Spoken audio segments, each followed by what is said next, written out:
State Park for just one more on this homestand. It's been a good homestand, too. 4-2 so far. Today they have a chance to sweep a team for the 5th time this season. It's the series finale with the Los Angeles Angels coming your way in just a few minutes. We welcome everybody in. Todd Callis, Jeff Blum. We'll set you up in just a second. I'm Julia Morales.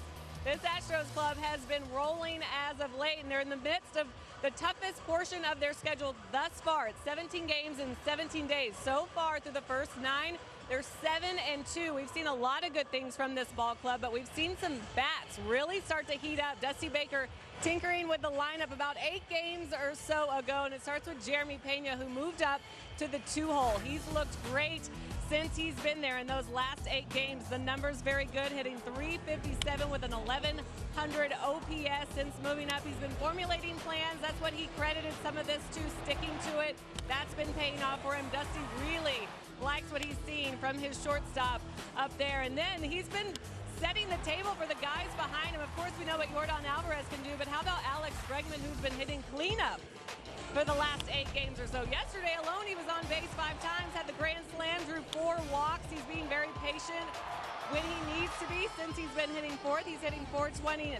You see the swag is back there, driving in a lot of runs. But he said post-game, he doesn't really care where he's hitting. What matters right now for him is swinging at good pitches to hit.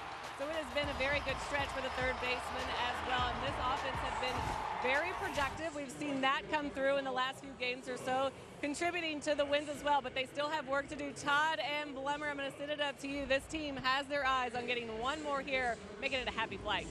Yes, let's hope so, Julia. Going for that sweep today. And when you win a lot of games, Blummer, 3 in a row, 7 out of 9, you end up using a lot of your key guys in the bullpen. The Astros could use J.P. France going deep today. Yeah, the offense has all been a part of Rhythm Nation, but it has not been rhythmical for the bullpen. You can see a lot of numbers all over the place being scattered, but Dusty and Josh Miller have had to be creative to try and give these guys days off. And what this attributes to is the starters. The starters need to go a little bit deeper in some of these games, but with them getting knocked out in that 5th inning, not making it through the 6th inning, you're seeing some guys show up in some different spots, and those pitch counts are starting to ramp up a little bit. Very similar to what we saw earlier in the season when they were getting beat around a little bit. So during this 17-game stretch, they're going to need to rely on J.P. France a little bit. When Jose Urquidy and Luis Garcia went down, they called in Brandon Bielak and J.P. France to replace them. And it's remarkable the similarities between Garcia and France so far this year. Yeah, we talk about depth all the time, and how about J.P. just slotting in there right next to Luis Garcia, who is now on the shelf with Tommy John surgery, and he's done admirably. 27 innings in those 5 outings. 784 is that OPS, a little bit higher than Luis Garcia because he's given up a couple more home runs, but he's doing an admirable job, and he's going to have to do a little bit more today to try and get into that 6th inning for the Houston Astros. So J.P. France on the mound today. He will try and get things done against Shohei Ohtani and Mike Trout. The Astros have done a good job limiting the 2 MVP superstars of the Angels so far in this series.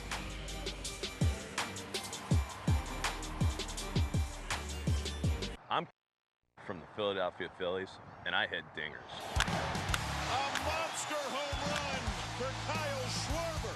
Sign up now for a free Junior Home Run Derby competition near you at jrhrd.com. Schwarber, of course he did. A Schwarbomb. Dingers. That was a sizzler by Schwarber. From the power at the plate Vinny hits it deep to right field. Gone. to the domination on the mound. And the speed on the base path. That takes off. He's in there safely. MLB Tonight has all the bases covered with live look-ins, highlights, and breakdowns. MLB Tonight takes you live inside the park. Every night on MLB Network.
Sportsnet is presented by Whataburger. Stop by Whataburger and try the patty melt today. It's an all-time favorite for a reason. And by Metro. At Metro, safety is our top priority. Even though Shohei Ohtani almost picked up the cycle yesterday, the Astros have done a good job limiting Ohtani and Trout so far in the first 3 games. Yeah, in the category of what have you done for me lately, these guys haven't been getting it done in this series. 6 for 26 against Astros pitching. They've done a phenomenal job, and what's great is they have a game plan. They've been executing beautifully against the 2 best hitters in this lineup for the Houston Astros, and that's why they are able to beat the Los Angeles Angels of Anaheim. And you can see at Minute Maid Park since 2019, they have had their issues here in Texas. Mike Trout still well below 200, but with 4 hits yesterday, Shohei Ohtani gets his average up and his slug up a little bit. But still, if you can keep these guys under control, gives you a good chance to win ball games. So the Astros try and continue their winning ways here at Minute Maid Park. They got off to a slow start at home. Last homestand, though, they swept a 6-game stand. Now trying to go 5-2 on this 7-gamer. First pitch, starting lineups right around the corner. We love going to games, but good seats get pricey. So we use Game Time. Game Time checks ticket prices in real time and finds you all the best last-minute deals. We got our seats 20 minutes ago for 60% off. Last-minute tickets at the best price in seconds. Download Game Time now. Prescription eyewear can be really expensive, but here's the secret. Glasses don't actually cost that much to make. Surprise! Especially when you design your own eyewear and then sell it directly to your customers, like we do. Oh, hi, we're Warby Parker. Our glasses start at $95, including prescription lenses. And the best part? You could try 5 pairs for free at warbyparker.com. Since the dawn of man, getting help has been hard. Whether it's for ED, hair loss, or your mental health. Through HIMSS, getting help is simple. It all starts with one small click for you.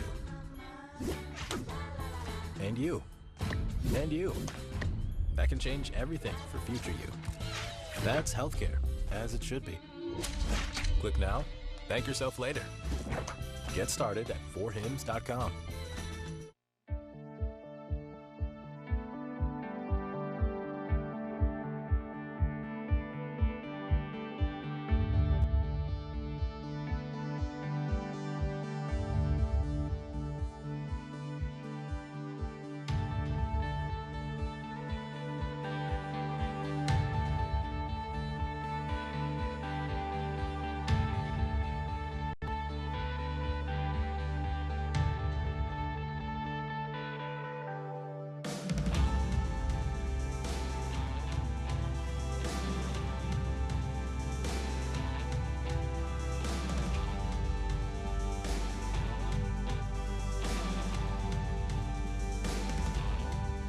Stand today. They lost 2 out of 3 to Minnesota, trying to go for the 4-game sweep against the Los Angeles Angels today on a Sunday afternoon. Game 10 of 17 in a row in 17 days. JP France on the mound for the Astros. Right-hander making his 6th start of the season, 27 innings. We showed you this just a little while ago. 4.0 is that ERA. He's doing very well with the strikeouts, 26 in those 27 innings pitched. What's interesting, though, with that 4.0 ERA is here at Minute Maid Park in a couple of starts, he has given up a 9.31 ERA, giving up 10 runs in 9 2/3 innings here at Minute Maid Park. Yeah, trying to lock it in here in front of the home crowd, and here's the lineup he will face. Shohei Ohtani hadn't batted leadoff all year long, but batting leadoff for the 3rd straight game in this series. Mike Trout will be in center field. He'll bat second. Brandon Drury will hit third. Taylor Ward, the cleanup hitter. Matt Thaiss, one of 2 lefties, along with a switch hitter in the lineup. He'll catch and bat 5th. Hunter Renfroe over in right field. Gio Urshela back at third base today. Luis Rengifo, switch hitting second baseman, and Zach Neto back in that lineup after missing yesterday, being hit by a pitch on a foot the day before. He'll be at shortstop and bat 9th. Astros starting defense presented by Xfinity. Kyle Tucker with just his 2nd day off of the season. He's back in right field. On the infield, Yainer Diaz getting a start at first base, giving Jose Abreu only his 2nd day off of the season. And Martin Maldonado back behind the plate, catching JP France. Maldi catching his third game in a row to wrap up this homestand. We're underway on a Sunday afternoon. Glad he could join us for the Astros and the Angels wrap up to this 4-game series. Shohei needed a home run in his final at bat yesterday to hit for the cycle for the second time in his career. Ended up with a mere single, but a 4-hit game for Shohei, 6th time in his career he has had 4 hits. Starts out today with a fly ball to left, handled by Chas McCormick with ease, and there's one away. JP France on the bump. Check out his 26 strikeouts. Some of the location on that fastball varies around the strike zone, but you can see that slider and curveball doing a good job staying away from right-handed hitters, and that curveball staying down in the zone. A couple of change-ups and cutters mixed in there. That cutter, more or less a pitch to get him back into some of these counts as opposed to being a strikeout pitch. Now Mike Trout, the batter. Trout, one of 6 right-handers in the lineup for the Angels, and that's where JP France needs to kind of lock it in today, is getting right-hand hitters. It's 0-2.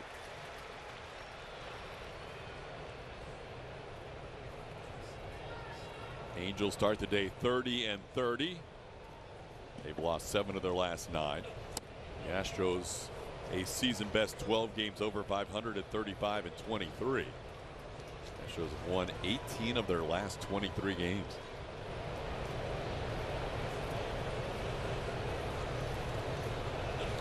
What, 2 pitches, a little bit wide, 2-2.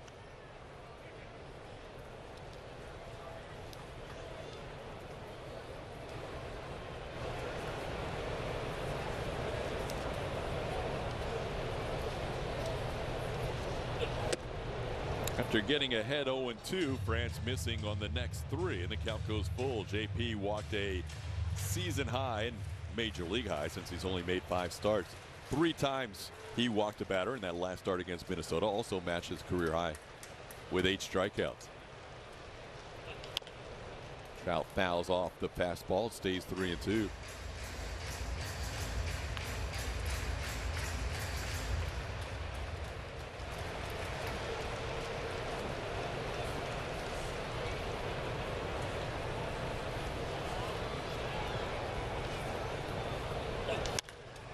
That one's popped high in the air, right field. Kyle Tucker looks into the roof and puts it away. A couple of fly ball outs to start this one for JP France.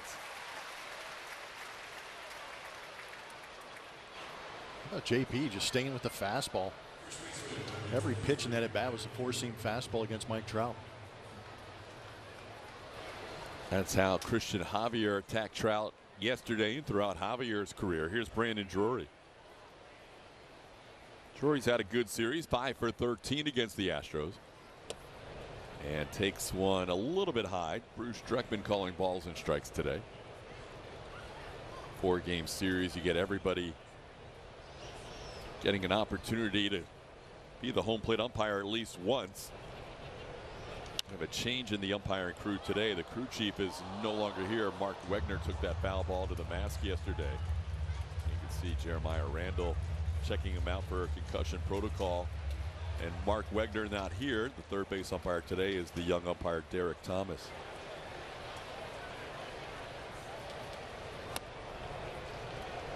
That one off the plate. And the count's 2-1. Astros during this run of winning 18 of 23 games have only gained a game and a half on the Rangers. Rangers are 16-7 during that same stretch. There's a good pitch by JP. It's 2-2. Dusty's team keeps winning, and the Rangers keep winning in front of them. It's been hard to gain ground in the West. There has been some separation, though, between the 2 Lone Star State teams and the Angels and Mariners, who are both at 500 now. Gap after the Astros is 6 games to both LA and Seattle.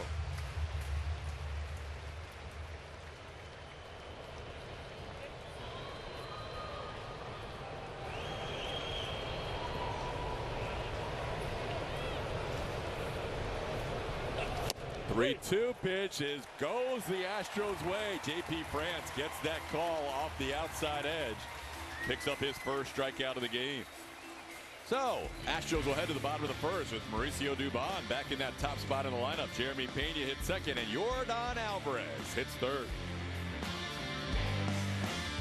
I started experiencing some slight symptoms of ED. She asked me, "Do you love me anymore?" And so I knew I had to do something about it. I came across RexMD, and you go online, you answer the medical questions. The medication is at my house within a couple of days. My partner thinks that I am a rock star. It's literally life-changing. Because it is effective, I say I'm on a second honeymoon.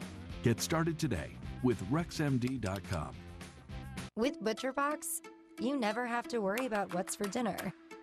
We deliver grass-fed beef, organic free-range chicken, humanely raised pork, wild-caught seafood, and so much more. Get high-quality meat sourced from trusted partners with free shipping always, so you can always be prepared and enjoy the important things. Join ButcherBox today and get 100% grass-fed ground beef free for a year.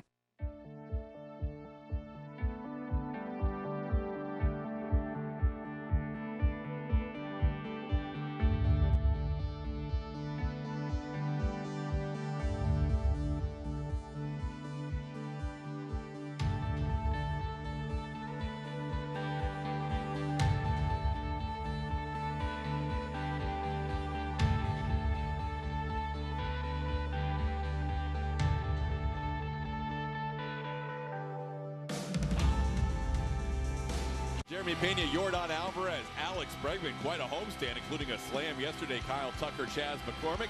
Yainer Diaz gets to start, hitting 7. Jake Myers and Martin Maldonado.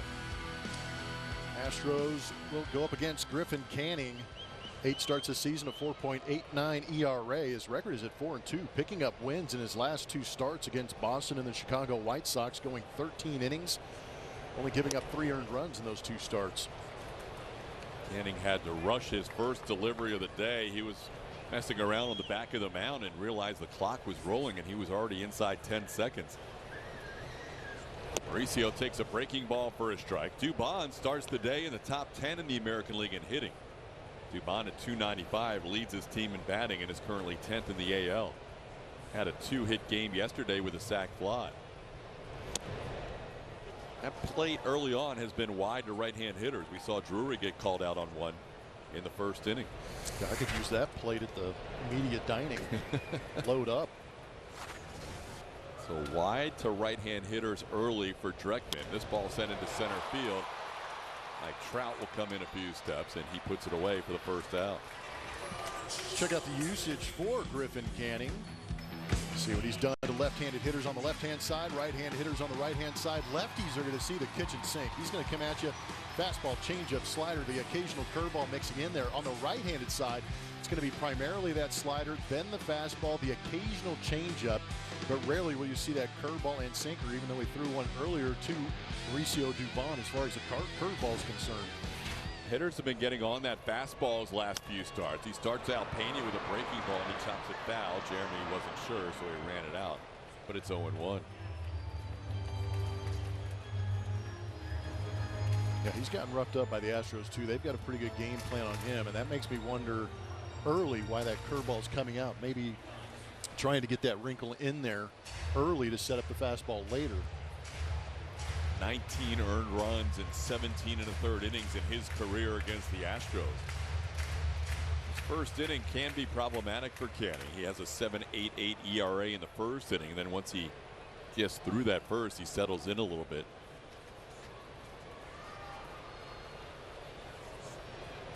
Pena sees a fastball. Actually, that's a changeup on the outside edge. 0-2.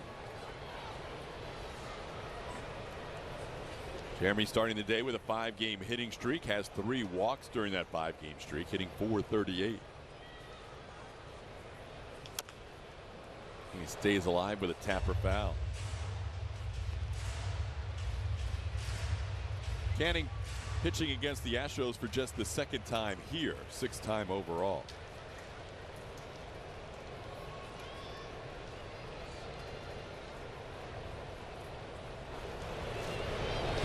And he tried to hold up on a pitch up and does. It's 1-2.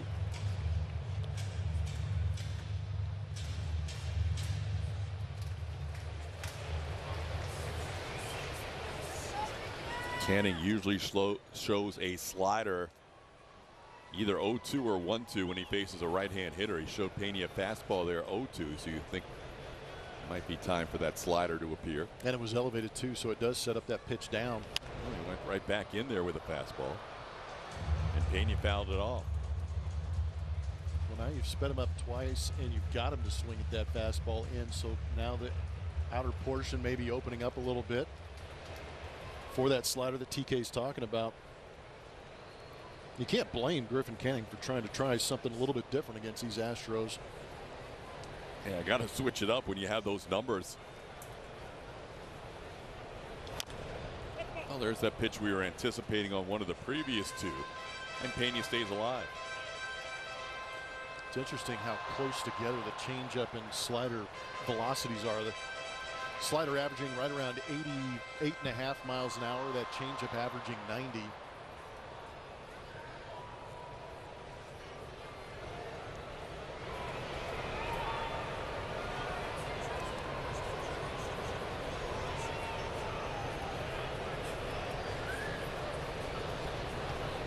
Long hold for Canning. Here's the 1-2. Up and in, 2-2. Canning making his 9th start of the year. He started the season on the injured list. Didn't make his season debut for the Angels until April the 12th. As the first 2 turns through the rotation with a left groin strain. Last year he missed the last couple of months of the season. And there's that slider to get Pena for a strikeout. Second out, first strikeout of the game. No Player Does More is presented by AGB. Talk about Jordan, Bregman, and Tucker in the middle part of this order. Alex settling in nicely in that 4 spot between Jordan and Kyle Tucker, and everybody thriving against Griffin Canning, each with a home run apiece. Also getting to him for a 9 for 19. Means good things for the middle part of this order. Tough sledding for Griffin Canning, trying to figure out how to get these guys out. Jordan added to that 7.88 ERA against Griffin Canning in the first inning with a solo home run. His last time was on a 2-2 count, hit a fastball out.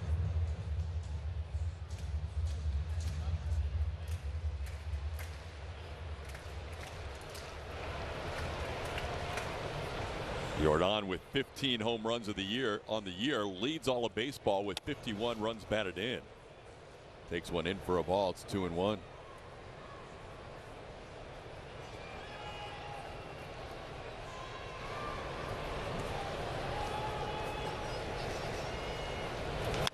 This one way up in the air, up near the roof.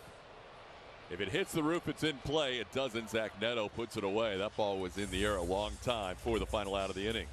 So both pitchers off to a good start, scoreless after 1. Since the dawn of man, getting help has been hard.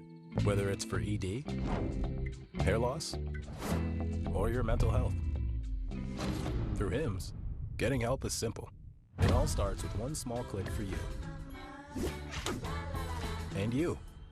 And you. That can change everything for future you. That's healthcare, as it should be. Click now, thank yourself later. Get started at forhims.com. To get your best night's sleep, you need to sleep in something extraordinary.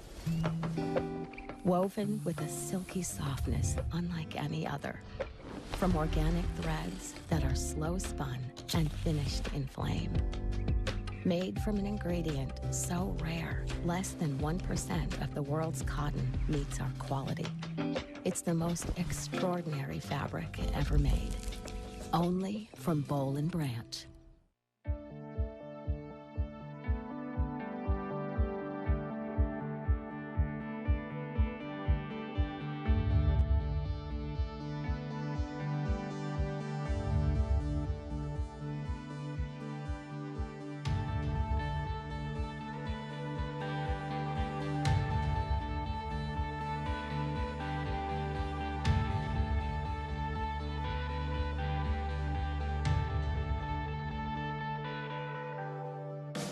Ford, Astros starters in the American League West, racking up low numbers Last 11 games, they are a perfect 11-0, going out there with a 70 1/3 innings pitched, 83 strikeouts, and a 1.54 ERA, doing very well within the division, helping the Astros get to that 13-5 record inside the division so far this season.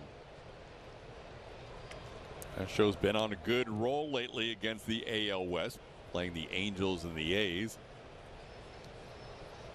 Won their last 11 inside the division, as this 1-0 pitch is sent in the air. JP France, kind of Christian Javier-like today, getting a lot of fly ball outs. He's got 3 fly ball outs and a strikeout so far, as Tucker puts that one away for the first out. Well, JP, Blummer mentioned earlier, the 2 home starts against the Cubs and then the Minnesota Twins are the 2 that he would like to have back. He has allowed 10 runs in those 2 starts in 9 2/3 innings. Hasn't allowed more than 1 earned run in any of his 3 road starts. His next start will come against the Guardians in Cleveland on the second leg of this 7-game trip, which begins tomorrow. Misses wide to Matt Thaiss, 1-0.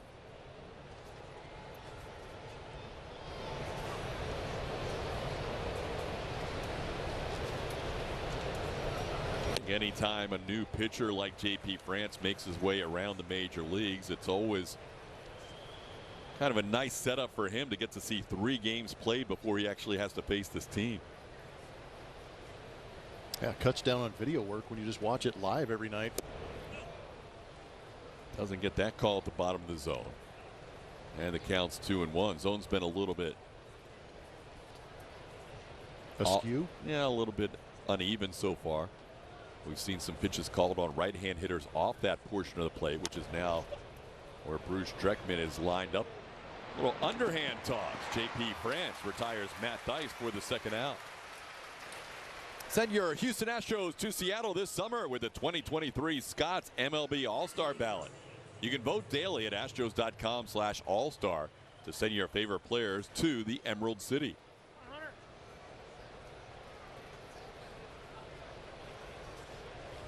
Two outs, nobody on. Hunter Renfroe, the batter. Renfroe lines one to right. Coming in will be Tucker to put it away. JP France, 4 of his 6 outs in the air so far today. He's retired the first 6 batters. Only needed 7 pitches in that inning. Imagine an entire channel dedicated to taking you to the most exciting moments in baseball as they happen. It's gone! With live look-ins to clutch at bats. A walk-off flare! And players on the edge of making history. This could be it! 62! It's the best seat in the house at every ballpark. All commercial-free. Can you believe it? MLB Network Strike Zone. Wednesdays and Fridays, all season long. You want highlights? Quick Pitch has you covered. Packing all the day's biggest plays into one lightning-fast hour. What a play! We live today, preview tomorrow on Quick Pitch. Late nights and every morning, only on MLB Network.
It's on Twitter, ATT Sportsnet SW. Has to do with Chas McCormick, who's been dancing a lot in the dugout. Which home run celebration dance should Chas McCormick do next? What about the Chazzy Bot?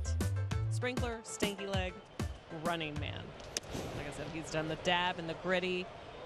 Guys, remember the home run in Oakland? Right after that, he said that's a swing that could get me going. He was struggling a bit at the time, but there have been no signs of struggle since. He's 375 on this homestand with the 2 home runs that resulted in all these crazy dances. He's feeling pretty good, TK. Did he get a little fist bump from you pregame today? Oh, no. I was a little busy. Oh, I know. I'm a little stressed. This is all going to be my fault. Oh, boy. That's part of the... If he doesn't homer today. I know. There's a lot going on with the way that the team's playing. It's all good, but, you know, guys are getting in their routines and things that they did yesterday, things that worked yesterday. Well, I'm surprised Bregman didn't throw out the first pitch today. Hey, it might work without Reagan throwing out the first pitch. Breggy has himself a base hit here in the bottom half of the second inning. You may have heard with Julia yesterday, she asked about the mustache, and Breggy said, I don't think Reagan wants me to keep it around too much longer, but the way he's going, that's an 11-game hitting streak. The stash has to stay. I say the batting average, unfortunately, speaks louder in the relationship.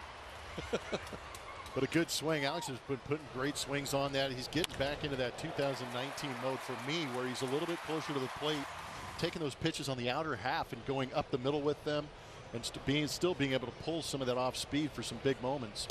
When you get up on that plate, is that just trusting your hands on inside pitches? Well, it's the belief that you're not going to get beat inside. So when he moves up on the plate, he knows he still can get to the inside. And let's be honest, too, there's a lot of pitchers around the league that just can't get to the inside. And if they make that mistake out over the plate, he's more than ready to hammer it because that swing is so compact and direct. Tucker sends one towards center. Hit fairly well, but Mike Trout right there. Tucker out for out number 1.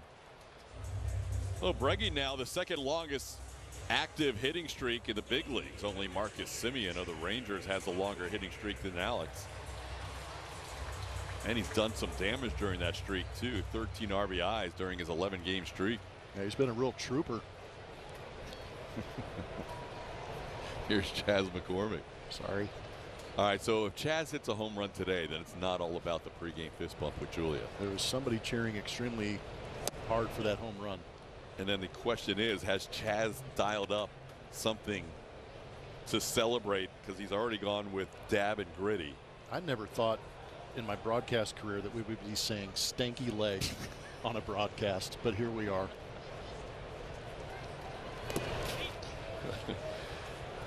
Chaz, day game after a late afternoon game, travel day, he had to pack. I'm not sure how much time he had to work on a new dance before today.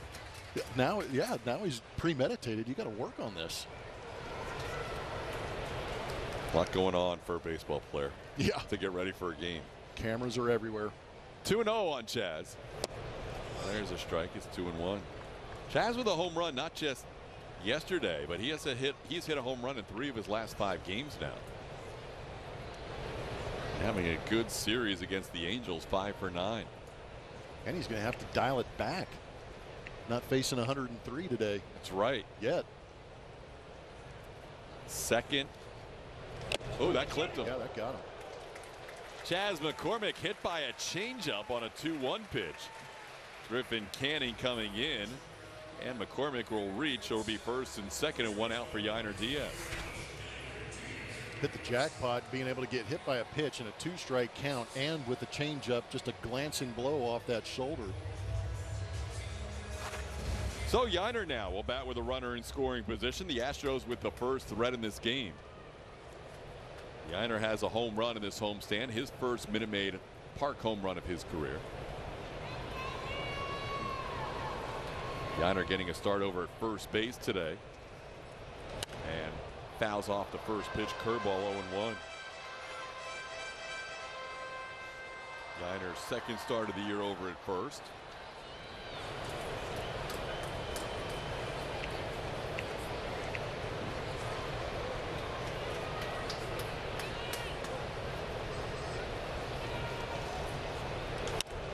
Got in on him, and he pops it up. Griffin Canning, the pitcher, is making the call, and it falls.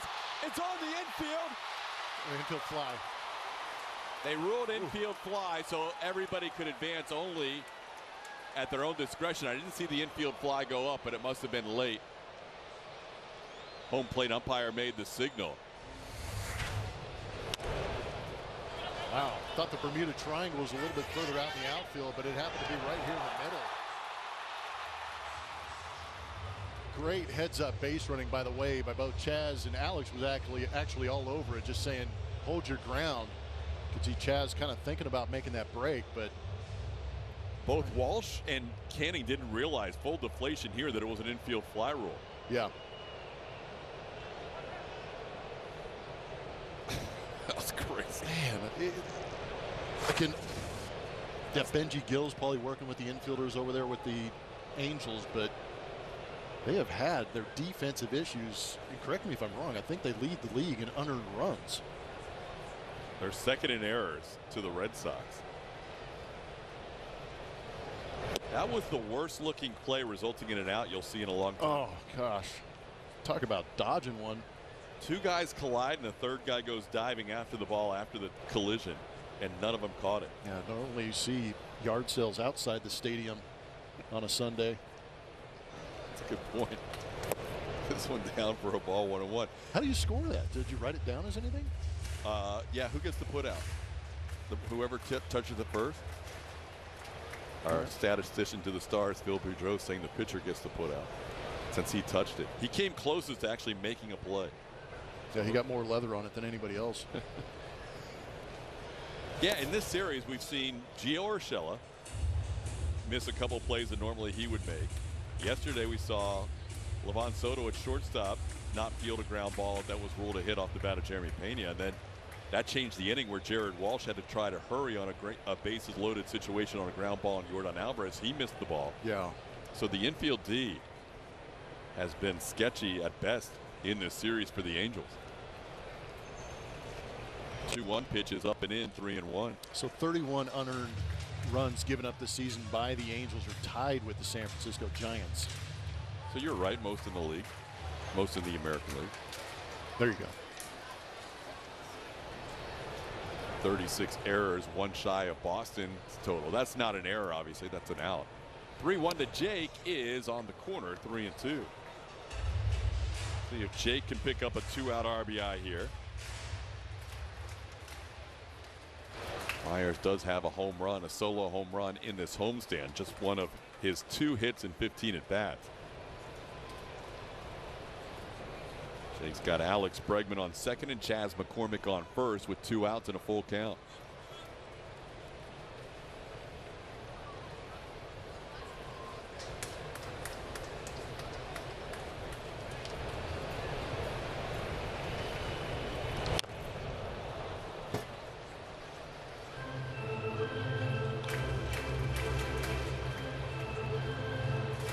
Last start for Griffin Canning was his best all year in terms of control. Didn't walk anybody and struck out 9 in going 6 innings against the White Sox on the road. Angels have won his last 2 starts.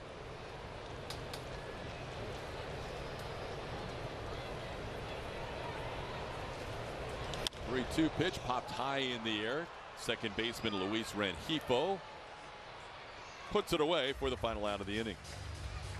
Single, hit batter, 2 men left on, still no score.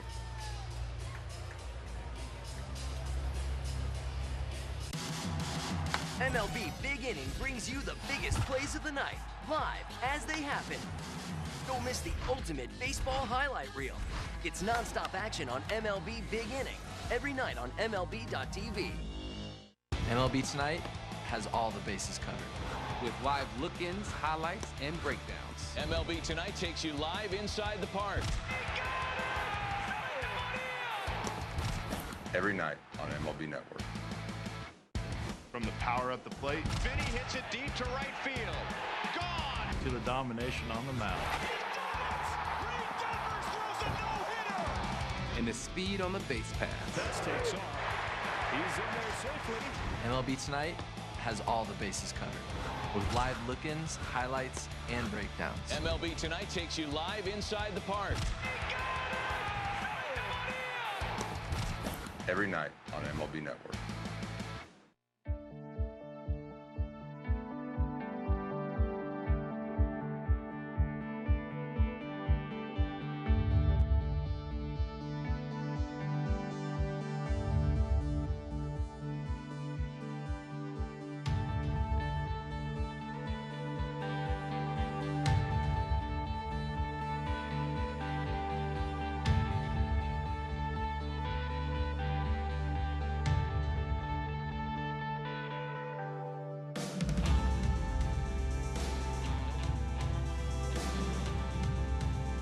4 stops in the United States, so don't miss your chance on seeing this electrifying concert.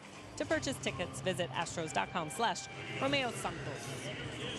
JP France getting back to work here. That last time out, striking out 8 against the Twins and working 6 innings for him. He was pretty happy overall with that. That changeup, though, a big story just with how well it worked for him, how much he used it. And Josh Miller, his pitching coach, said that pitch has actually been a great pitch for him, even back to when they drafted him out of Mississippi State when he was really young. It was just a slower version of it. He said he threw it very well back then, but has gotten better, of course, over the years. One of the primary pitches in that last start worked so well against the Twins. However, moving forward, he said there's going to be some spots to use it. So we'll see how he uses his pitch mix moving forward, guys. But as far as JP goes, Josh said he's just fitting in great, doing a really nice job of taking in something from each start. Seems very, very comfortable right now. That's good to hear, and I was curious to see how that changeup usage would play today after he used it so much in that last start. He's thrown it 3 times today, but he's been really heavy on that 4-seamer early on. Gio Urshela with a 2-0 count sees that 4-seamer for a strike. Fastball. It's 2-1. 22 pitches coming into the inning, and JP had thrown 13 4-seam fastballs of those 22. That one's wide. 3-1. Urshela played the first 2 games of this 4-game series. Had the day off yesterday. Hitting .310, 4th in the American League. As he sends this one to pretty deep right field. Tucker all the way back at the wall, and he puts it away. Tucker so calm and cool when he gets near that wall, knowing exactly how far he has to go. 1 away in the 3rd.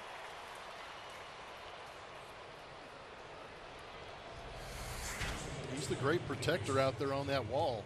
Matches from Supermo shows you up against that wall. Just a gentle caress after he makes that catch up against it.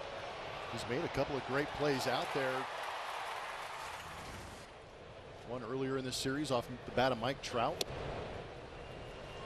Yeah, the fans out there are not only huge King Tuck fans and wear the crowns a lot, but they, especially the fans on that front row, that one wasn't going to go out, but the front row fans really know how to let Tuck make plays and rob home runs. They never, ever seem to interfere with any of those tweener fly ball / home run balls. That's a really good point. I wonder if I would imagine it's got to give Tucker some comfort knowing that he can go back up against that wall and not have to worry about fans interfering or trying to compete with them for that baseball. How about that sequence? Changeup. There's that changeup Julie was talking about as she spoke with Josh Miller before this start, talking about JP France's change, and here it is, Blummer. Well, it was very effective to right-handed hitters in that last start. This one, he gets that beautiful fade away from the left-handed hitter where that pitch is usually more effective. That was gorgeous. Here's Zach Neto. Neto missed yesterday's game with left foot soreness. He'll send one in the air to shallow center field. Now it's drifting towards right. Tucker will take charge. As he makes the play in front of Jake Myers, a little smile for Jake on his way back to the dugout. 1-2-3 inning. We've said that 3 times so far for JP France. I love the Boys and Girls Clubs because they help you believe that you can make it to the big leagues. Big leagues of what?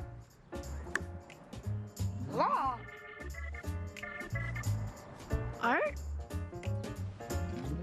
Construction.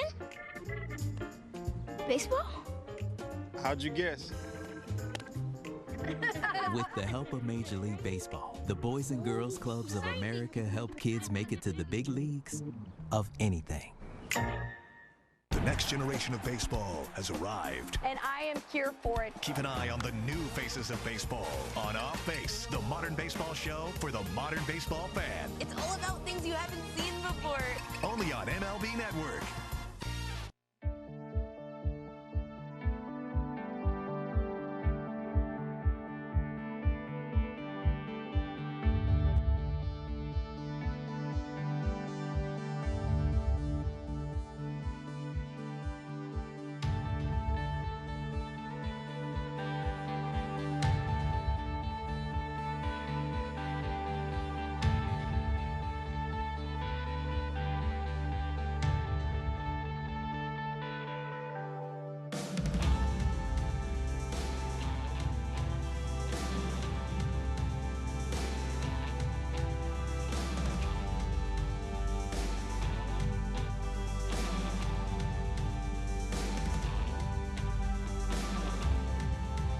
Reds will receive a Jose Altuve Space City jersey presented by Houston Methodist. Get your tickets now at astros.com/promotions.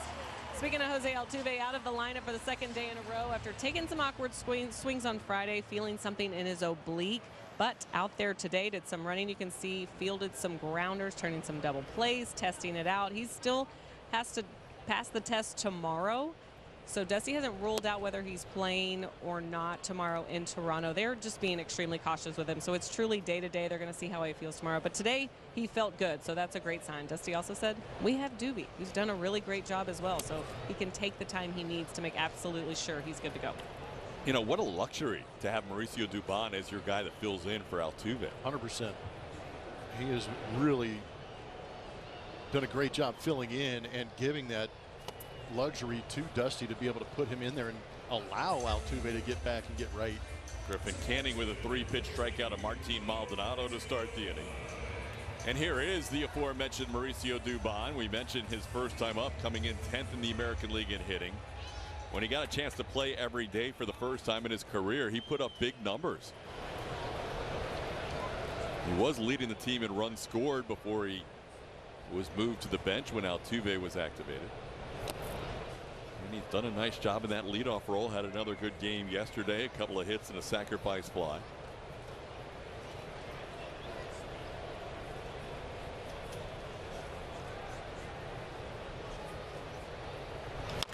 Chops this one to third on one big hop for Gio Urshela. And Dubon's retired for the second out. Well, Griffin Canning so far allowing one hit, and he's hit a batter. Astros had their best threat last inning with first and second one out, but couldn't score. That'll bring up Jeremy Pena.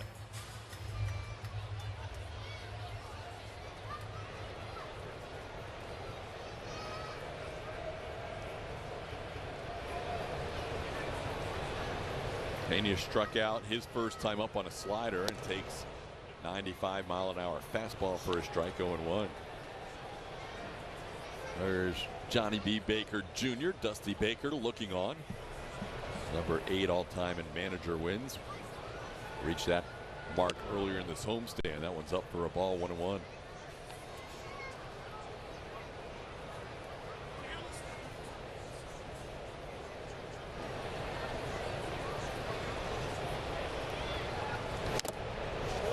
Foul at the plate. The count's 1-2. Pena batting in that 2 spot again. Dusty changing that lineup prior to the Oakland series. The Astros have really liked what they've seen offensively with this new alignment, with Pena hitting 2, Bregman hitting 4, Jordan 3, and Tucker 5. Abreu down in that 6 spot. Abreu not in the lineup today, but he's hit the ball hard since moving down into that 6 spot. This ball chopped towards the middle. Neto to his left will have to be quick, and he is, to get Jeremy Pena for the final out. Griffin Canning has a 1-2-3 inning. Both pitchers off and racing today. We're scoreless after 3.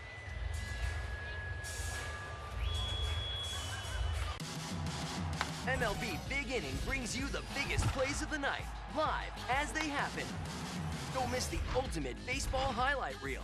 It's nonstop action on MLB Big Inning, every night on MLB.tv. From the power at the plate, Vinny hits it deep to right field. Gone! to the domination on the mound.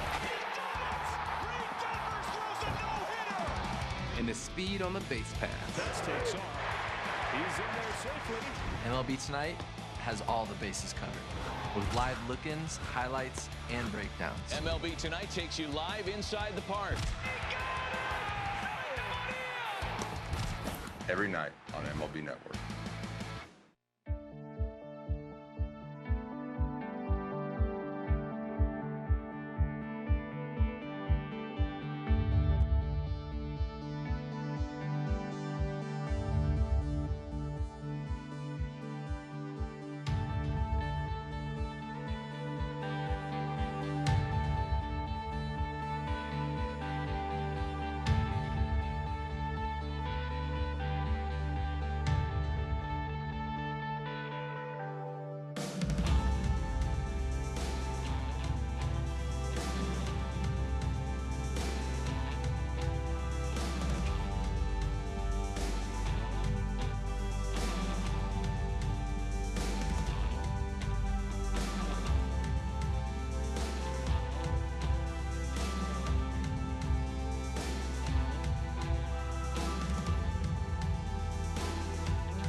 Julia visits the National Bobblehead Museum and talks to MLB.com's Sarah Langs about the fight against ALS.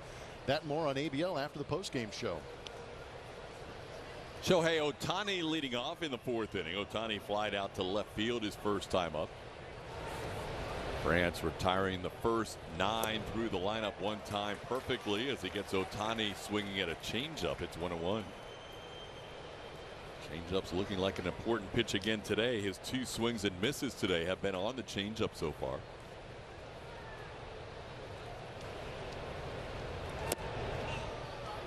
Try to go back there, but missed low. 2-1. After that initial step back in the windup of JP France, he is very abrupt towards home plate. That can make that changeup a little more effective because it just kind of falls out of the hand, but the body's moving at a fast rate. Yeah, kind of deliberate with that step back, and then he kind of jumps at you a little bit. Yep. When that body comes flying at you quick, your swing kind of adjusts to the delivery. And when you adjust to the delivery, the baseball just never seems to get there. I'll bring up Mike Trout. Trout flied out to right his first time up.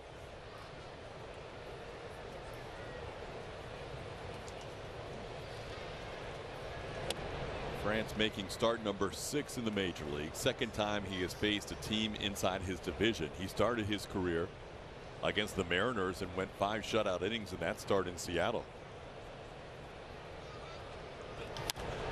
Trout fouls one away. It's 1-1. Mike Trout playing his 70th career game here at Minute Maid Park. Has a career .206 average coming into today inside this stadium. He takes one up for a ball. 2-1.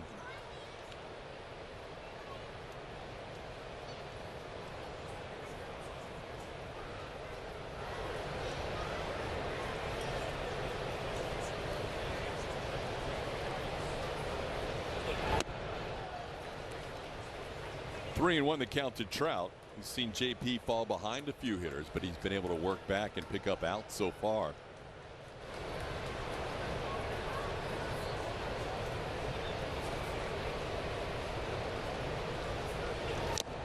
Swing and a foul tip. 3-2. Challenged him. Yep. Came right after him with that fastball. Trout took a pretty big hack at it too, just missing it.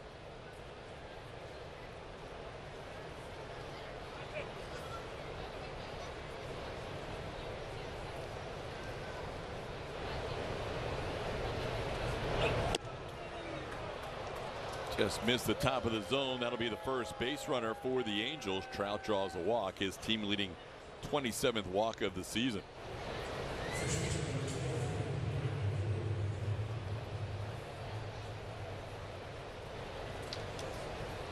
I'll bring up Brandon Drury. Drury was called out on a pitch that JP France got the benefit of the call on a 3-2 pitch that looked to be a little wide.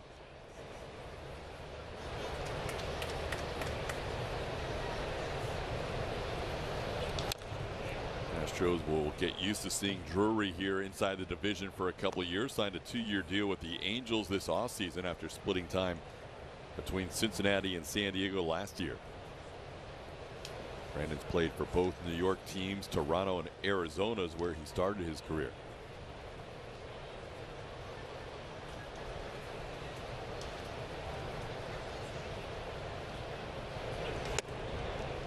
That one misses up. It's 1-1.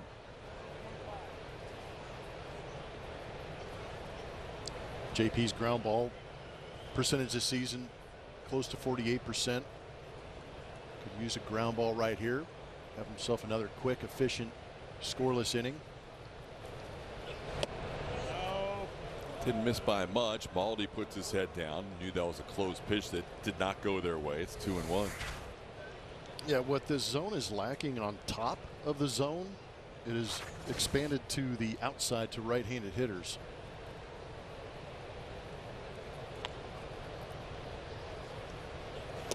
There's a good pitch. Started it off the plate, broke on the plate. 2-2. You can see the frustration in Drury as you see this pitch get back to our MD Anderson strike zone. Pretty good spin to be able to get that back on that inside corner for France.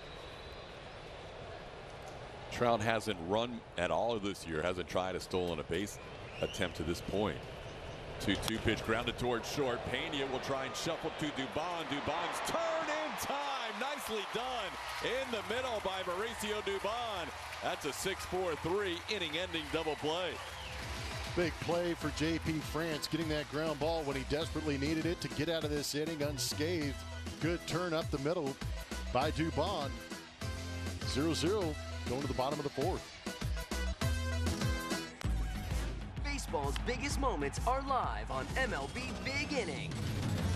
MLB.TV's nightly show takes you from game to game for all the grand slams, no-hitters, walk-offs, and more as they happen. Wow, he can do it all! Don't miss the ultimate baseball highlight reel. This is some kind of awesome. After your game ends, the action's just heating up on MLB Big Inning. Every night on MLB.TV. Hi, I'm J.P. Crawford, shortstop with the Seattle Mariners. J.P. Crawford flexes his muscles. I love my experience competing in the pitch, hit, and run when I was a kid. It helped me believe in my skills as a player. The 1-2 on the way to J.P. And the Mariners win! Go show yourself what you're made of and make your way to the national finals at the World Series. Sign up for a free competition near you at pitchhitandrun.com.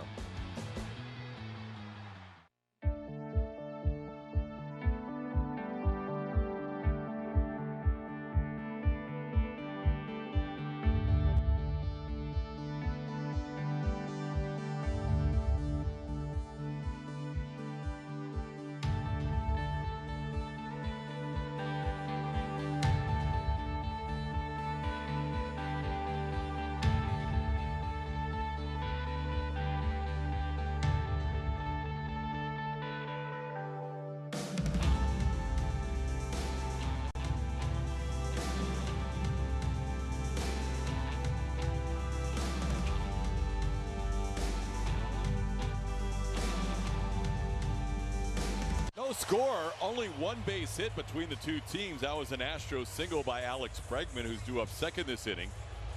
Yordan Alvarez will lead things off. Yordan popped one way up in the air his first time up, got under a 2-1 pitch. First pitch from Griffin Canning of the inning is off the plate for a ball, 1-0.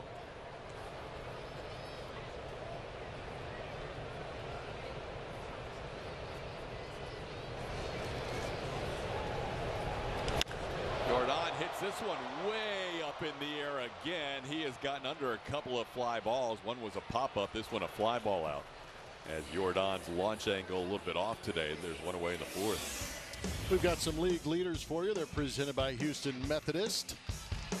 Most home runs since May 28th in Major League Baseball. It is the Astros and Dodgers at the top with 16 apiece. Astros slow out of the gate with the bats and the power, but it has showed up here in the last couple of games starting into June. There you see what Blummer was talking about with Bregman's setup. His toes literally on the line of the box. He is as close to the plate as you're allowed to get. Well, you can see he's just off, but that's pretty close. There's not a lot of hitters that feel comfortable getting that close to the plate. And that's one of the reasons right there is you have a tendency to get hit by some pitches, but at the same time, Alex has such a good idea of the strike zone, and he's fearless on the inside, but they continue to try and get in there on him.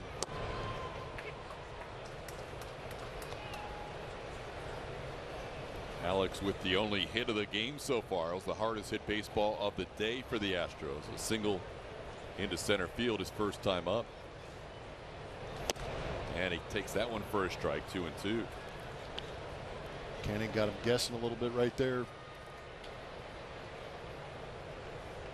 You see Bregman, plenty of space between his heels and the edge of the batter's box. Checked his swing on a pitch down, and the count goes full on Bregman. Alex 8 for 19 on the homestand, now 9 for 20, hitting .450. That includes 9 runs batted in the 7-game homestand.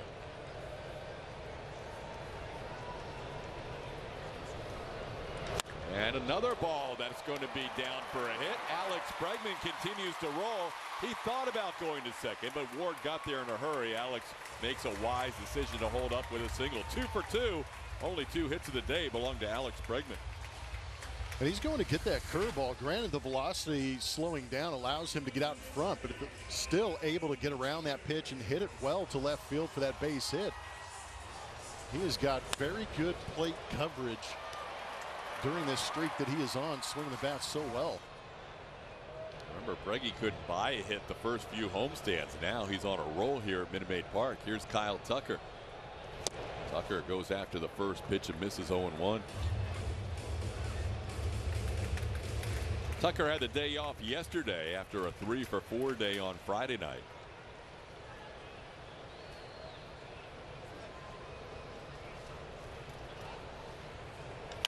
That ball lofted into right field, coming in Hunter Renfroe, and he'll put it away for out number 2. Tucker retired for the second out. Oh, going with a little Ted Lasso look. Well done. That's pretty good by the truck.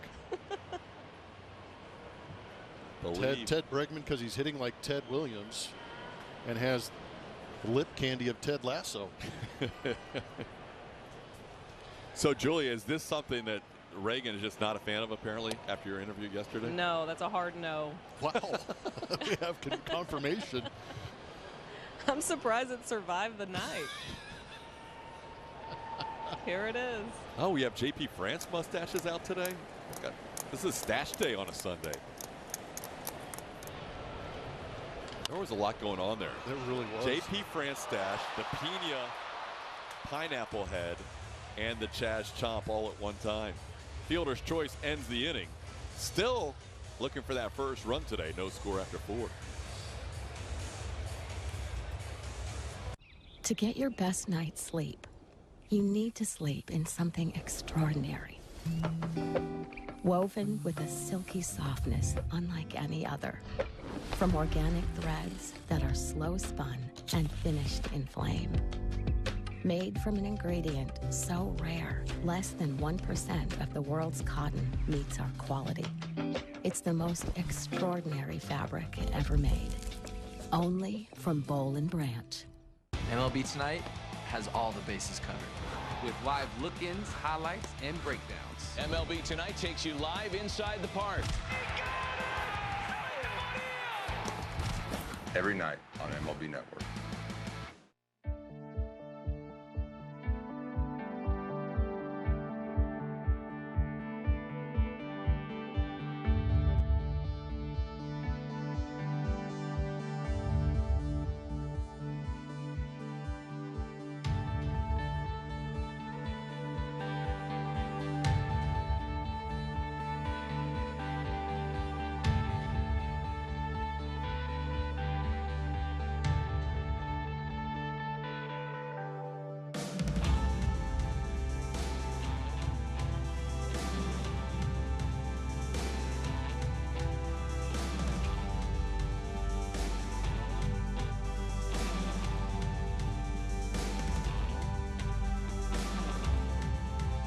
Furniture.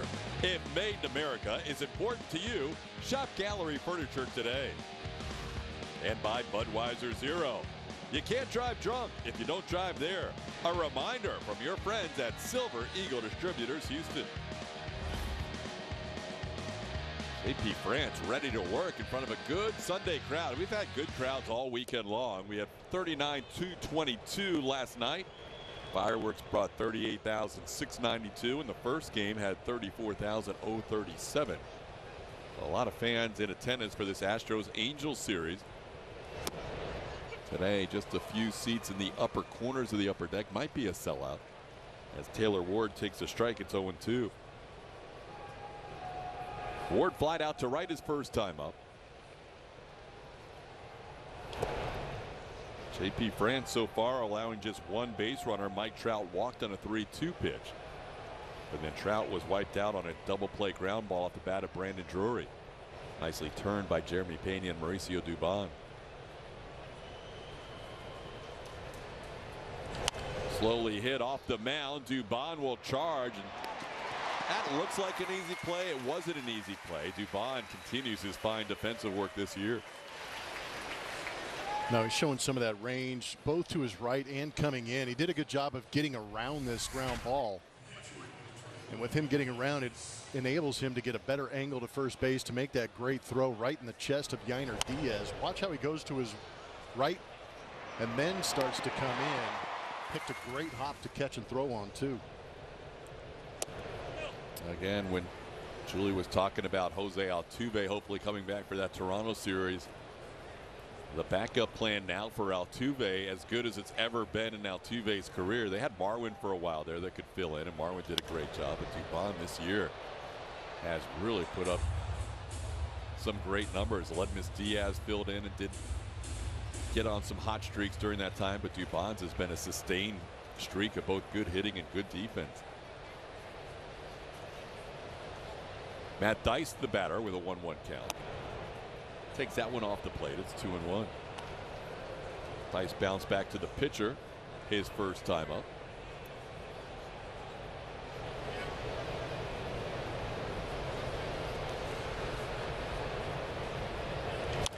A little tapper. Dice is frustrated. Yainer Diaz says, "Don't worry about covering, JP. I've got you." Takes it to the bag himself for the second out. Now, a word from Fubo. Watch AT&T Sportsnet with Fubo TV. Try free. JP's had some impressive starts so far. Now making his 6th start of his big league career. He has been as good today as we have ever seen him as he faces Hunter Renfroe. That one missing wide for a ball, 1-0. JP only at 55 pitches, trying to get through the 5th inning.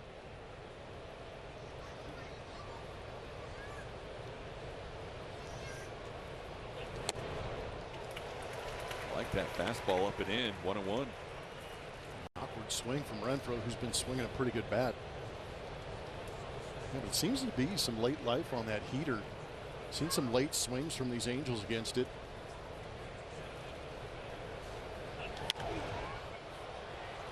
That one fouled out of play, and France ahead 1-2.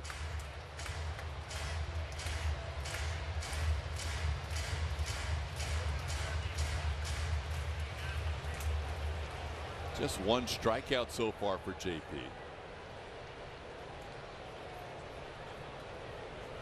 But not a lot of hard hit baseballs today for the Angels. They've hit just one ball hotter than 96 miles an hour today, and that was Mike Trout back in the 1st inning.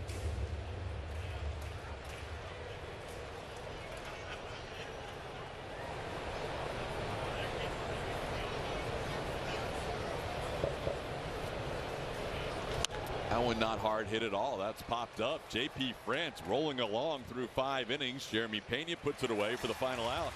1, 2, 3, 5th. JP makes the catch. The other JP looking great.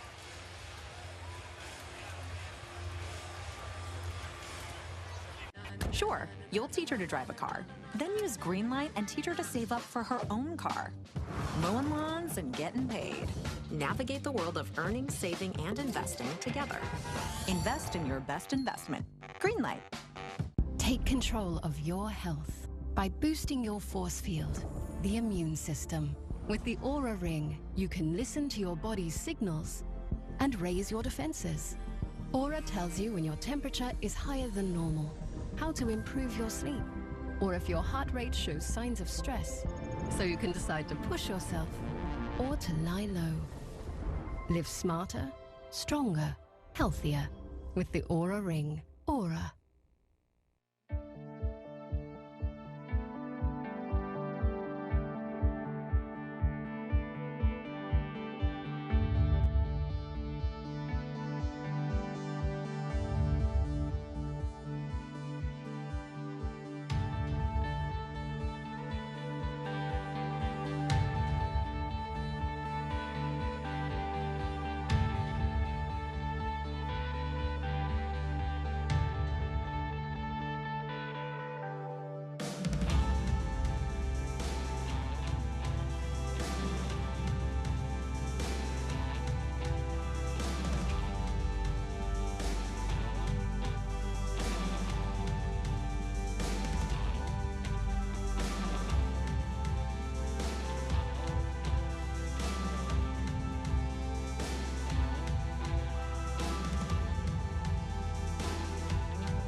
Celebrate Star Wars Night presented by Topps at Minute Maid Park on June 13th.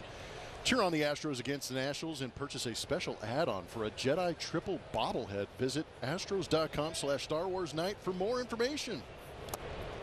That'll be part of a 3-team homestand next time the Astros are in town. 9 games in 9 days. It'll be the Washington Nationals, Cincinnati Reds, and New York Mets, an all-National League homestand.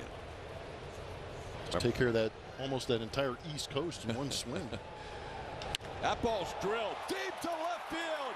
Yainer Diaz on the board first for the Astros with a solo home run. His second of the homestand, his third of the year.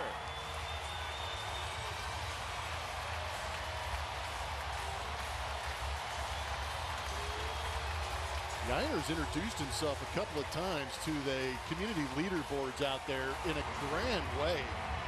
He has not gotten cheated at all. 106.6, estimated 414. He's hit some titanic blasts. We have heard about the power. We've seen it in batting practice. Now it's happening in real time. Yeah, we thought once he got that first one out of the way, and it came in that series in Chicago against the White Sox when he had the silent treatment given to him, that we thought we might see a few more coming. He had 25 last year combined at the minor league level. Now he's got 2 in this homestand. He's only had 8 at bats in the homestand. Now Jake Myers, he went back-to-back with Yainer when the roles were reversed in the batting order earlier in this homestand, but does not go back-to-back today as he grounds out for the first out. Tried to get him inside, but up maybe a little bit more out in front of the plate, and he just opened up and unleashed. That barrel came flying through the zone.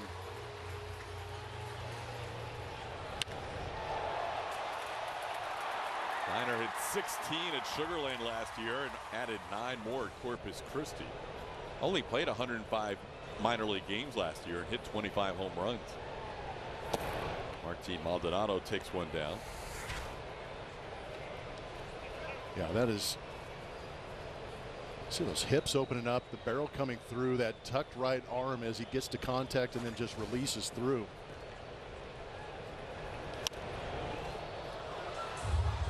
Maldonado fouls one back. Maldi struck out his first time up. So the Astros get on the board first here in the bottom half of the 5th inning. They have all 3 hits in this game. Yainer solo home run and the other 2 singles by Alex Bregman. Griffin Canning has allowed some home runs lately. 3 home runs now in his last 2 starts. Overall, he has given up 5 home runs on his fastball his last 5 starts coming into today. So that's 6 home runs and 6 starts on the fastball. Now went up for a ball, 2-2. If you go back to Canning's last start, he got busted with a fastball up out of the zone by Yordan. So 91-92 is not going to be able to beat some of these guys up top. Maldi goes down on strikes for the 2nd time. That's the 3rd strikeout for Canning and 2 outs in the 5th. Time to name that Astro. Today's clues: name that Astro, powered by Reliant, Uncontrollable Urge, Girl You Want, Gates of Steel. Uncontrollable Urge, Girl You Want, Gates of Steel. If you know, send your guesses to today's Name That Astro, powered by Reliant, to @ATT Sportsnet SW. Mauricio Dubon takes a pitch at the bottom of the zone for a strike. He is flied out and grounded out.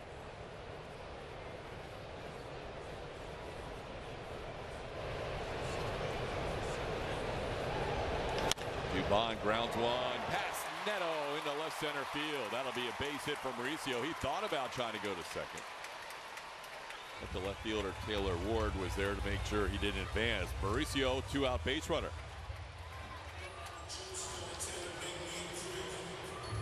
That'll give Jeremy Pena a chance in this inning.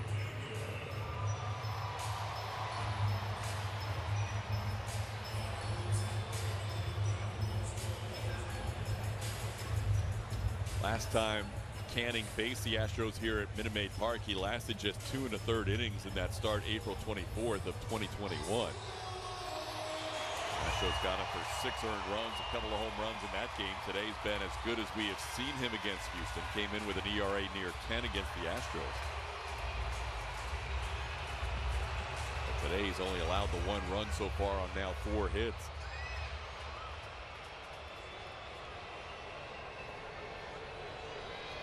Peña's had a good series, 4 for 11 coming into today.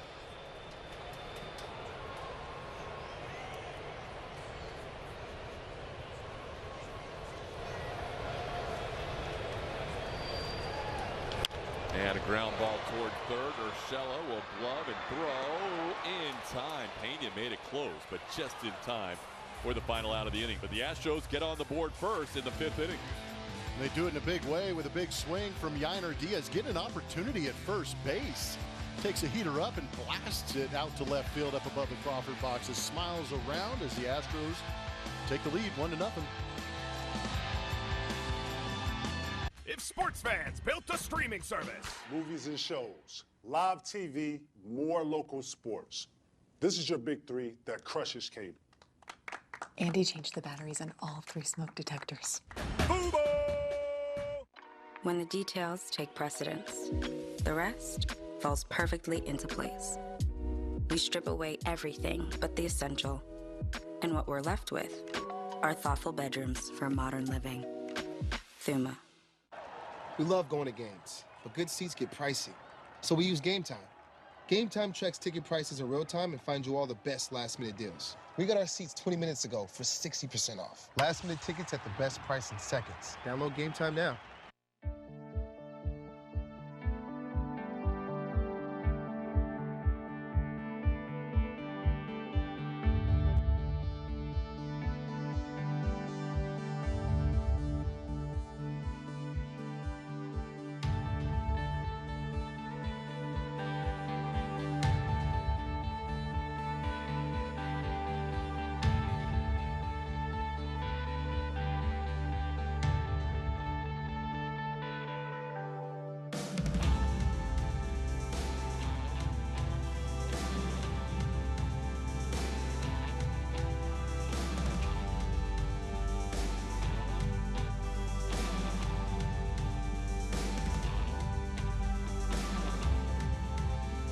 Tucker has been covering that right field wall in this series against the Angels, taking away an extra base hit from Mike Trout, taking away another one right here as you see the fans showing the respect for the Gold Glove right fielder, not interfering and allowing him to make another quality play out there in right field. That's good. A good look at how the fans just completely back off and then they go and celebrate as soon as the catch is made. There's Gio Urshela. He hit that fly ball to deep right his first time up. This time he lines one, picked off by Alex Bregman. A little jumping catch over there at third. Breggy makes the play to start the 6th inning. Good adjustment on that line drive. Not hit very hard. But you can watch Alex kind of read it and then calibrate and get off the ground to make that play. Well, Luis Rengifo. Rengifo drives one to right field, sending Tucker all the way back. Tucker's going to watch this one go into the bullpen. First hit of the game is a home run by Luis Rengifo. That is the first home run allowed by J.P. France to a left-hand hitter. And he smoked that one. Rengifo's been a tough out in this series. Yeah, he's been putting together some great at-bats. Kind of slashing baseball all over the field. This one, he ambushes a changeup up and tears it out into that right field bullpen of the Houston Astros. 400 foot estimated on that. France had a no-hitter through 5 1/3 today. Broken up and the shutout erased as well by Rengifo. I'll bring up Zach Neto. Neto sends one to right field, pretty well hit, but Tucker has a line on this one. He'll put it away. Neto lines out for out number 2. So Rengifo hitting his 3rd home run of the year, giving the Angels their first run and tying up the game after the Yainer Diaz home run in the bottom half of the 5th.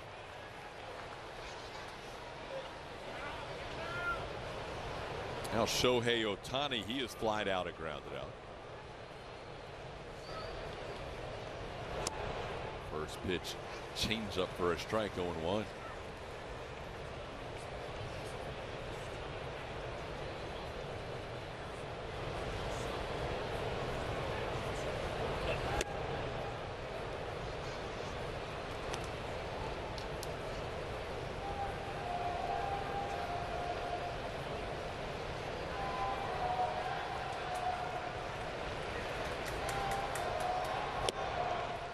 Was it the first home run allowed to a left-handed hitter this year by France? First time he's given up a home run on the changeup, just the second extra base hit on the changeup this season. A little slowly hit ground ball towards Dubon's right.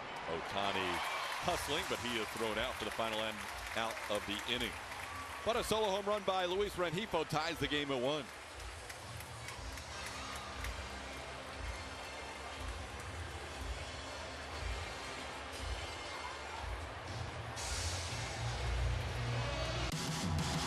MLB Big Inning brings you the biggest plays of the night, live as they happen.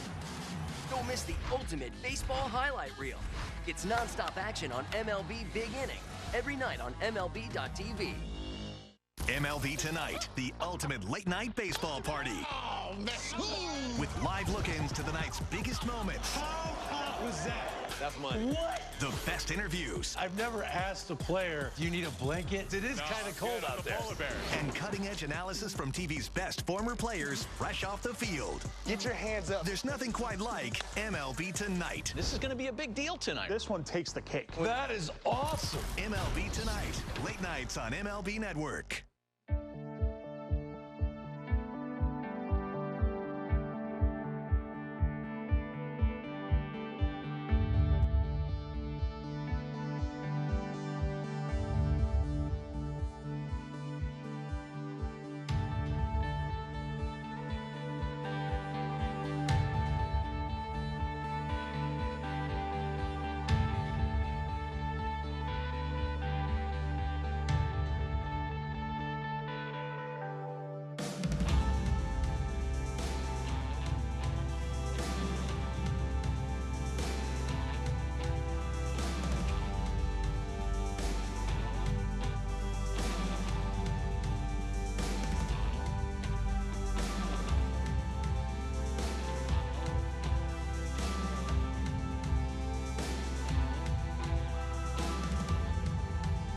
.62 games, 306, 44 home runs, 132 RBIs, 84 extra base hits while scoring 117 runs. Those are incredible numbers for Yordan Alvarez.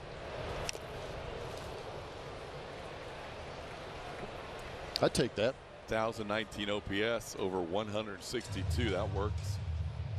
Still leads all of Major League Baseball with those 51 runs batted in. It feels like he's just missed a couple of pitches today from Canning. It's just gotten under a couple of pitches from him. He's taking some malevolent swings at some of these pitches. He just hasn't gotten to them yet. Just missing a couple with a couple of skyrockets for outs. Now, the only thing that last pitch squared up was Matt Dice. 70th pitch of the game coming from Griffin Canning. JP France threw 6 innings with only 68 pitches. That went off the plate for a ball, 1-1. Yordan, we mentioned Alex Bregman having the second longest active hitting streak to Marcus Semien. Yordan has the second longest active on base streak, 15 games going. He's been on base 15 in a row. Marcus Semien has the best major league active streak in both hitting and on base streak. 22 game hitting streak for Marcus and a 30 game on base streak.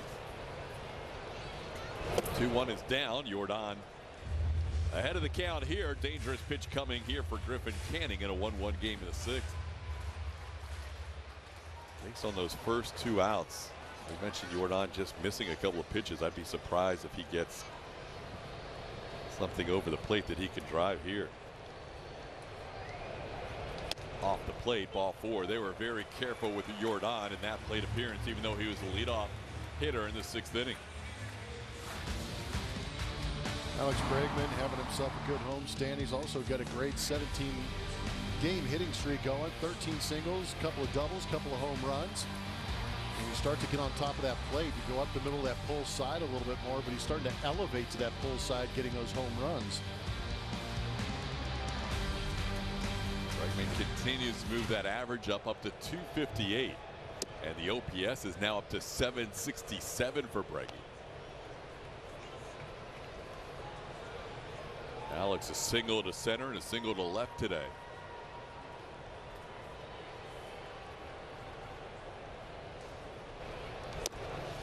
Off the plate for a ball, 1-1. And a lot of RBIs during that hitting streak. 13 of them during the 11-game streak, and we see our first bullpen action for either side in this game. That's our old buddy Chris Davinsky, Devo. Wow, timing is everything. There's a called strike, 1-2. There has been now a 3 at-bat conversation between Alex Bregman and Bruce Dreckman, trying to find an agreement on where that outside corner is.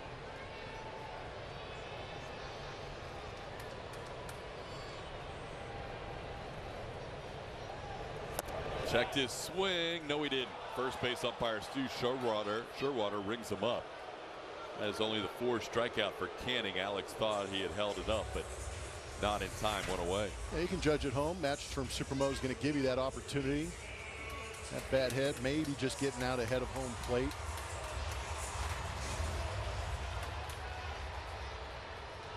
Now here's Kyle Tucker, who was lined out and flied out to right.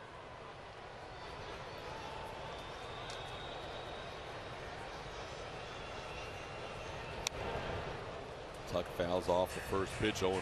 Tuck has just missed a couple of pitches too. His swing looks pretty good. It's going to be an opportunity for him to pick up Alex. Tuck has a career home run against Griffin Canning. Came on a slider.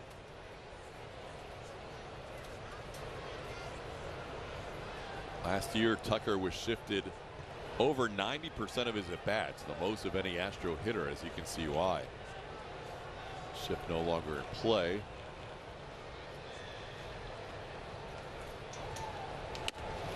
Up and in, 1-1.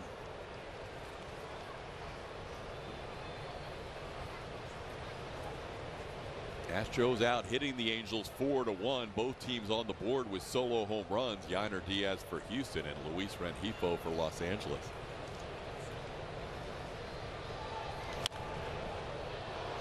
Foul back, it's 1-2. Astros will next see the Angels again after the All-Star break. They kick off the post-All-Star break schedule with a 3-game series in Anaheim. Angels won the first matchup between these two teams, but the Astros have come back to win the next 5. Bice and Canning can't get together on the sign, so they'll have a little meeting here.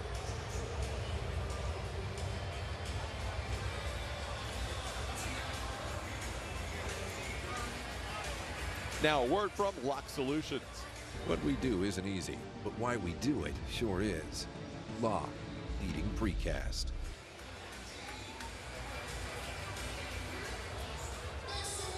Canning's best outing of the season came a couple of starts ago when he went 7 shutout innings against the Red Sox at home, allowing 2 hits. This is his best road start of the season to this point.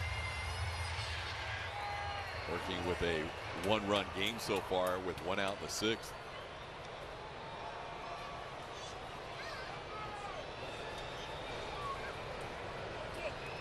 Canning walking Alvarez to start the inning. That was his first walk in his last 2 starts.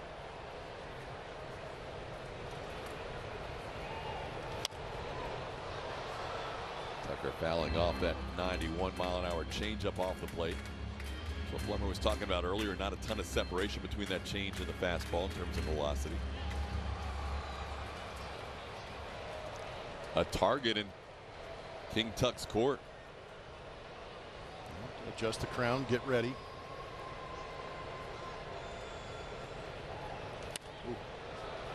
Pretty good pass there. That's a really good swing.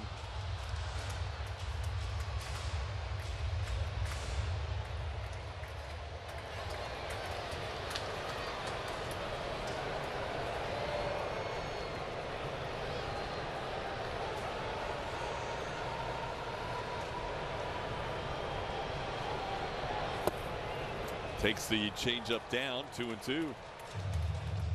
We've seen a few pitches in this at bat. It's now his third at bat against Canning. You like your chances the deeper this at bat goes. Really do. Combination of Tuck seeing the ball very good and the possibility of Canning leaving something out over the plate.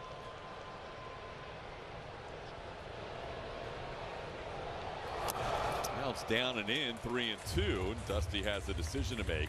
Jordan normally not somebody who tries to steal a base, but he might think about putting him in motion here. Canning has not had a lot of strikeouts in this game, and Tucker seems to have some pretty good swings against him.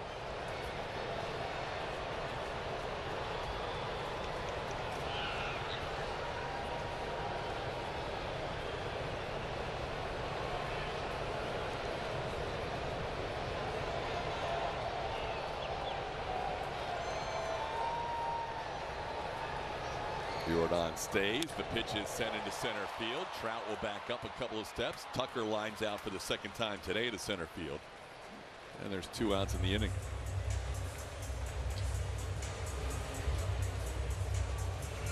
I'll bring up Chaz McCormick.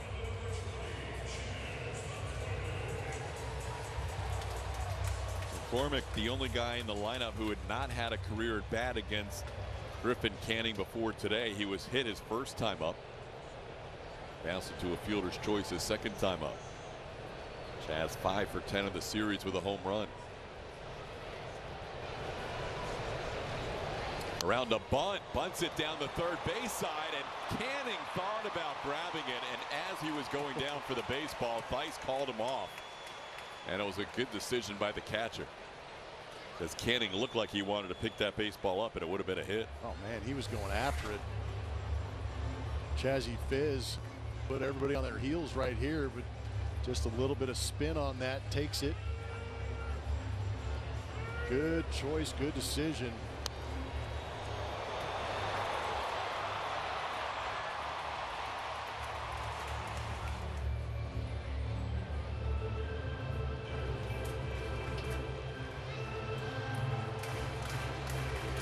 Theis and Canning discussing things. Davinsky continues to warm up. Canning at 86 pitches right now has not thrown more than 100 pitches all year, and usually doesn't go into the 90s. Only 3 starts with 90 or more pitches, so he might be batter to batter here for Phil Nevin in the bottom half of the 6th inning. Diaz waiting on deck, hitting that home run his last time up. This could be his final batter.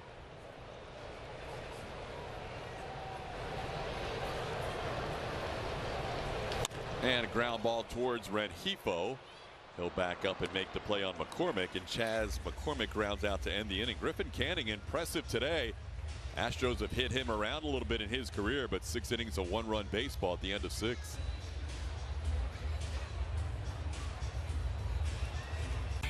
Hey kids, join MLB Network and your favorite players for a show made just for you. Play ball. It's all the big moments, bat flips, and amazing plays from an exciting week of baseball and tips to up your game on MLB Network. The power of baseball goes beyond the field. What an exciting time.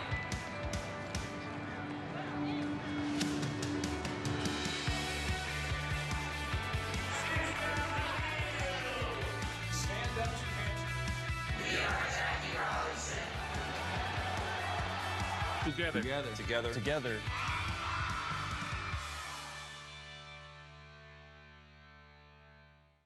Keep up with every team on MLB Network wherever you go. Just download the MLB app, click MLB Network, and sign in with your TV provider info.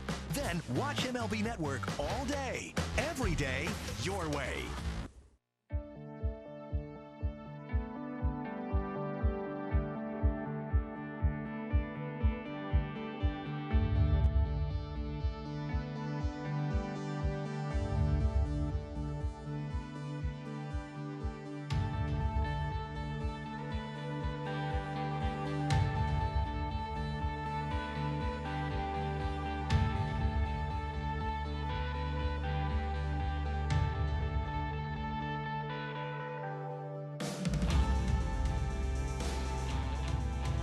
Glove picked up by Mike Davis. Here comes Doran, and he scores, and it is history. The Shiner spotlight today falls on the longest night game in Major League Baseball history on this date, 1989. 24 years ago, the Astros outlasted the Dodgers 5-4 in 22 innings.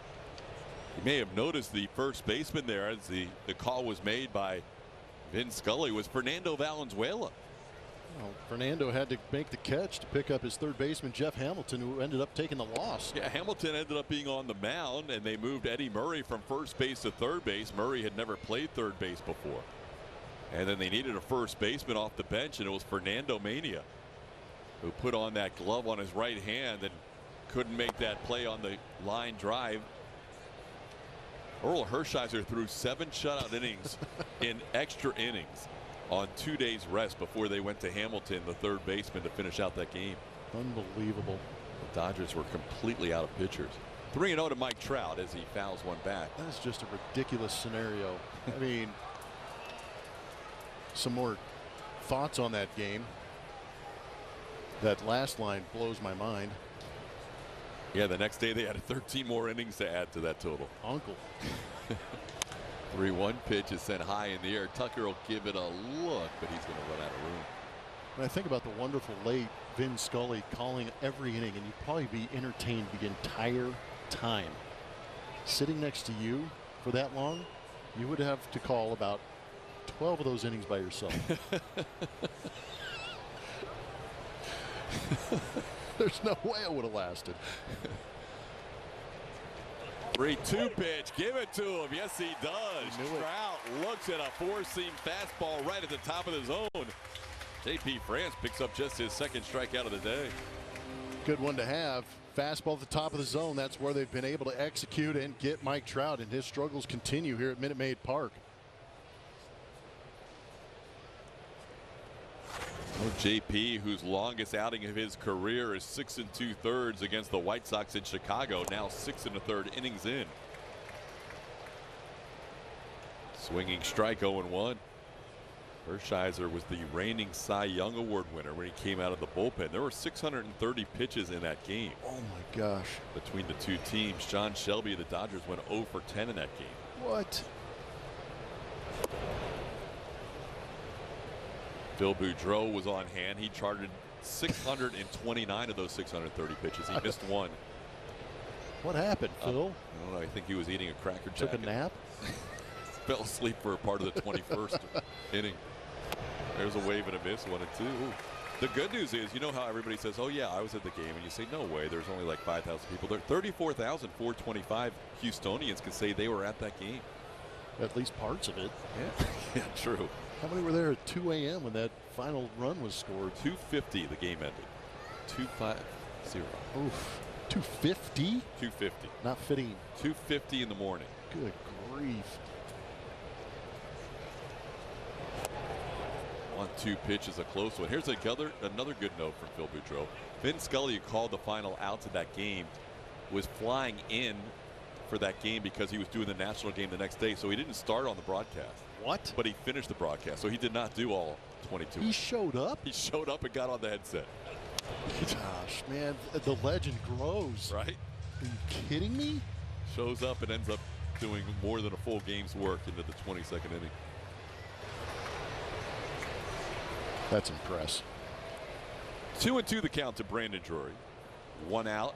Nobody on here in the 7th inning. J.P. France, with nobody warming in the bullpen, has been in control. Tucker will go back on this one. Tucker near the warning track. A little hop to make sure he corrals that one. Drury hits it well the other way, but he is out number 2. Get the special man in your life a Texas Children's Houston Open Father's Day package today. Packages include tickets, parking, a hat, and more. Make this a Father's Day he'll never forget at tchouopen.com/Father's Day.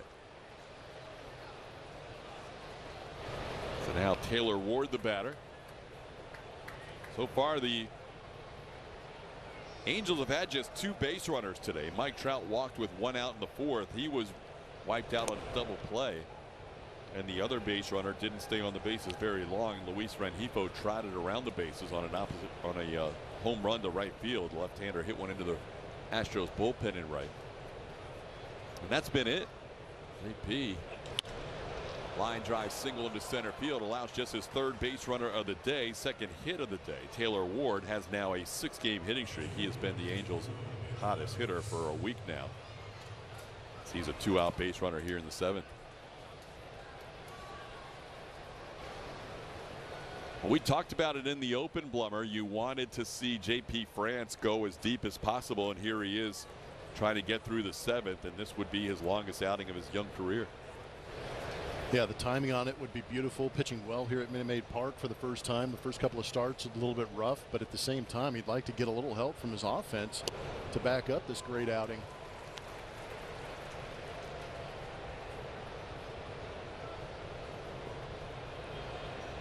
He's taking a call strike, 0-1.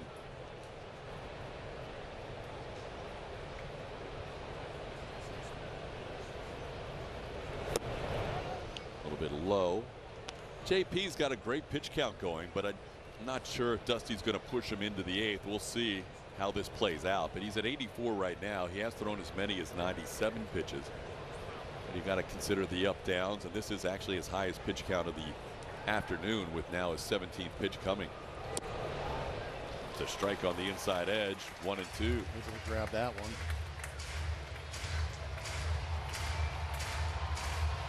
He's only made one mistake. That was that change up to Luis Rengifo.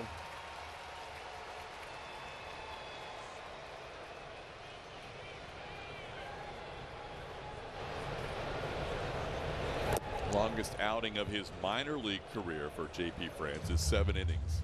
He's done that 5 different times in the minor leagues and trying to get through 7 innings for the first time at the big league level.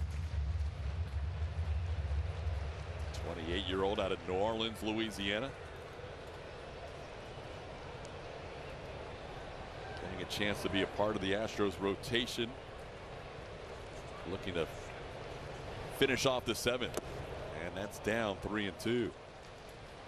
So now Taylor Ward will be off with a pitch. Ice has bounced back to the pitcher and bounced to Yainer Diaz, the first baseman, unassisted.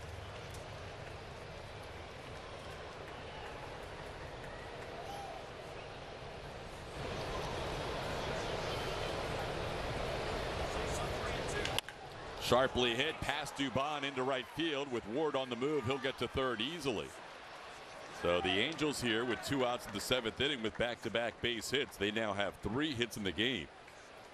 And that'll probably get a phone ringing down in the bullpen. Yeah, you're going to see that visit at the mound from some of these guys too. That changeup hanging and ripped by Theis. No chance for Dubon. So a couple of hard hit baseballs. That'll bring Josh Miller out as you see that bullpen moving around, getting Phil Maton up.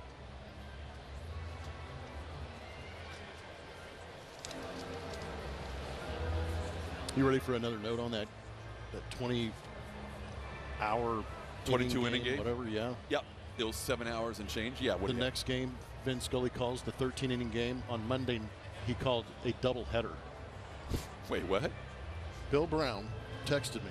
So he does the 13-inning game the next day. And then calls a twin bill in Atlanta on Monday after that 13-inning game on Sunday.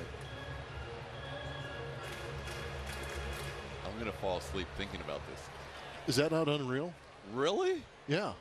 I'm thinking about, you got to fill that airtime, but how about the prep for all that? Oh, my God. When you're all over the country calling 30-inning games, and then you got to call a doubleheader on Monday? I'm tapping out. Unreal. That's a great note for Brownie. Yeah. Our own legend, Bill Brown. Yeah, we'll have him in the booth later during the Summer of Bill. Yeah, the Summer of Bill is going to be good. Bill Doran, Billy Brown. Bill Brown, our buddy, going into the Astros Hall of Fame later this summer. Hunter Renfroe, big spot here, 1-0 count. Sends this ball up in the air. Alex Bregman will put this ball away, and JP France pounds that fist into his glove. Great work by the rookie right-hander. He goes 7 innings, the longest outing of his big league career, allows just 1 run on 3 hits.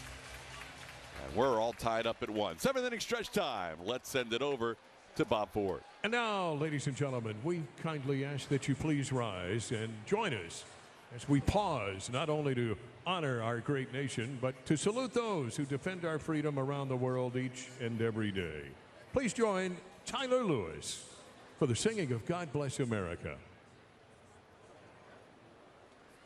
God bless America, land that I love. Stand beside her and guide her through the night with a light from above.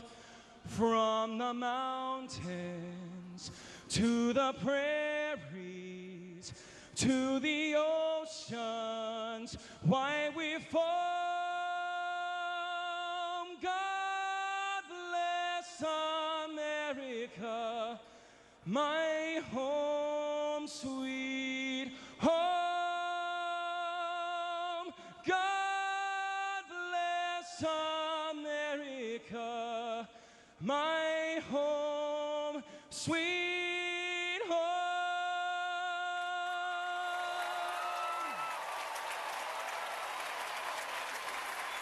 The next generation of baseball has arrived. And I am here for it. Keep an eye on the new faces of baseball on Off Base, the modern baseball show for the modern baseball fan. It's all about things you haven't seen before.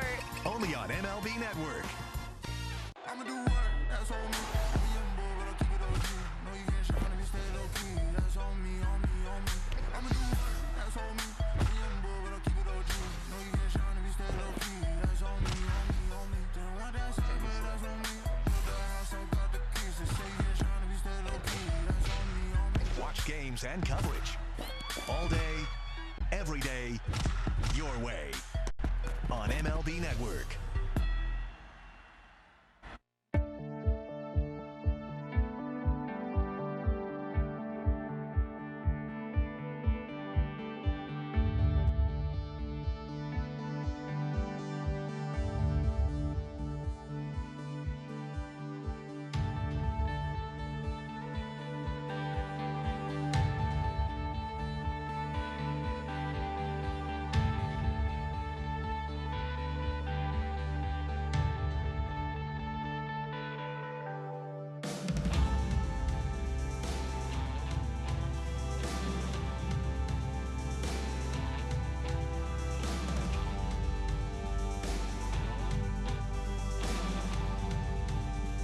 Powered by Reliant. Interesting clues today. Uncontrollable urge. Girl you want. Gates of Steel. Notice the theme? I do. What do we have? Chris Davinsky, Devo songs. That was outstanding work. Devo, Chris Davinsky, Astros pitcher from 16 through 20. Made the All-Star team in that 17 season. He found out where the Astros are going next when we were in Toronto. Member of the 2017 World Series champions. Great to see Devo still pitching in the big leagues. Always good to see Devo. He's a SoCal kid pitching for a hometown team right now too. Yainer Diaz greets him rudely with a ball to the wall. Yainer heading to second. He follows up a solo home run with a leadoff double here in the 7th in a 1-1 game. Yainer having himself an afternoon. Julia. They get out and play is driven by Toyota. A couple of guys, or 3 guys in particular, outfielders. Dusty has some good options when it comes to the outfielders here recently because they've all been getting it done. They aren't always in the lineup depending on the matchup, the day, but when they are, they come through. As you're watching some of the highlights from Chas McCormick, Jake Myers, Corey Julks, all of these guys going deep here recently and playing great in the outfield. Jake with a 4-star catch defensively. Dusty just with excellent options out there, TK. Yeah, it's really good to see. I mean, it's funny because every day we look at the lineup and you're looking at lefty-righty matchups and who might fit against this guy. Dusty's seemingly just getting these outfielders to start 2 out of every 3 games between Myers, Julks, and Chas McCormick, and they've all contributed. Now, it's got to be tough to try and find these guys a routine to keep them swinging the bat well and encouraging them, but yet at the same time trying to mix and match and give your team the best opportunity. Get even more complicated if that guy could find his way into the lineup. Oh man, let's hope that happens. Got good problems. Well, Jake down in the count, 0-2, doing what he can to try and move Diaz along here. And he takes that pitch near the bottom of the zone. Could have gone either way. Astros get a break there. It's 1-2. That was that circle of death changeup that we've seen so often. Devo doesn't wear 47 anymore. That's the starting pitcher Griffin Canning's number. He goes with 49 now. Jake stays alive with a 1-2 count.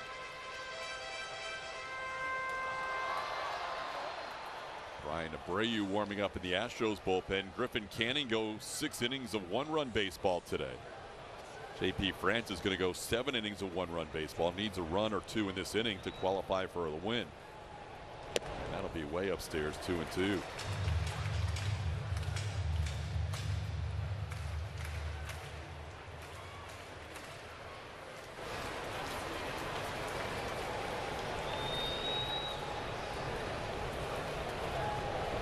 Little ground ball. That's going to get Diaz to third. Good base running by Yiner as Jake Meyers grounds out to start the inning, or for the first out of the inning, and Yiner gets to third with 1 out.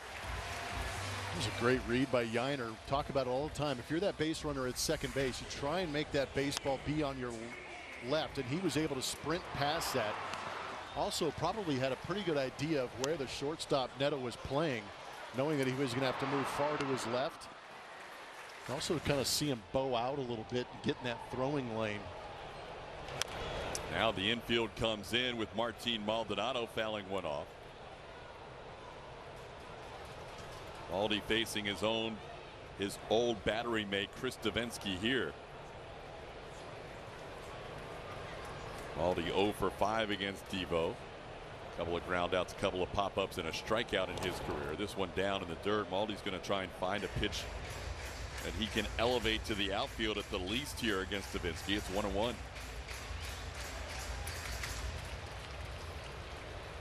Infield in tight in this tie game.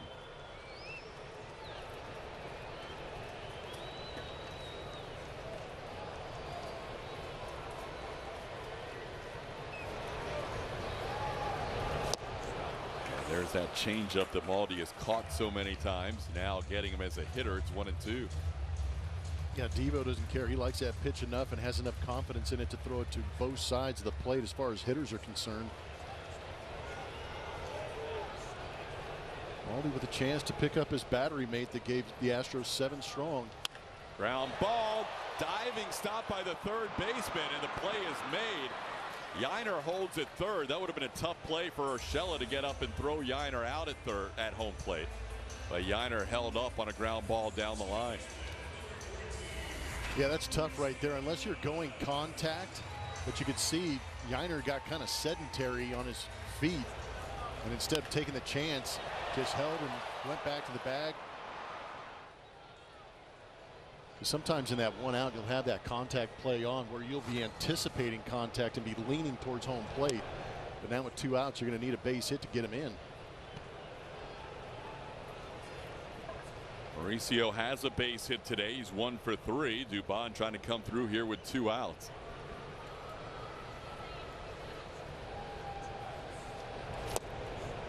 Davinsky gets ahead of him here, 0-2. Dubon has never faced Devo before.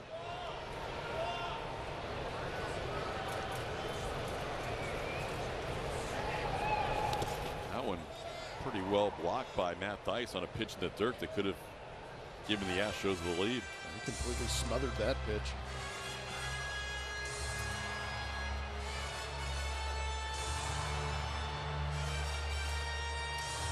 Davinsky has been unscored upon in 11 of his 13 outings with the Angels this year. Debuted with the Angels on April 30th of this season. Another one in the dirt. Wow. Another one that Thaiss has to smother. That one easily could have gotten away as well. Pretty good plays back to back by the Angel catcher Matt Thaiss.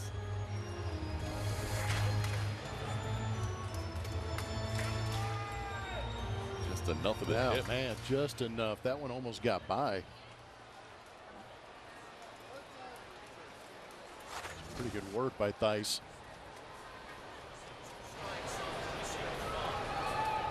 And now Dubon strikes out on that same pitch. The changeup for Davinsky works for a strikeout of Dubon to end the inning. A double to lead off. The Astros fail to score. We're still tied at 1.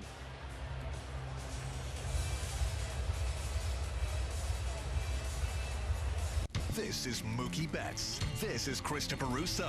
And this is the High Heat Hot Seat. Mookie Betts plays hard, so he doesn't end up here. High Heat with Christopher Russo, helping players play harder on MLB Network. MLB Tonight, the ultimate late-night baseball party. Oh, With live look-ins to the night's biggest moments. How hot was that? That's money. What? The best interviews. I've never asked a player, do you need a blanket? It is kind of cold out there. And cutting-edge analysis from TV's best former players fresh off the field. Get your hands up. There's nothing quite like MLB Tonight. This is going to be a big deal tonight. This one takes the cake. That is awesome. MLB Tonight. Late nights on MLB Network.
Seven innings, only gave up 3 hits, throwing 90 pitches. And here you see the outs by pitch, 21 of them.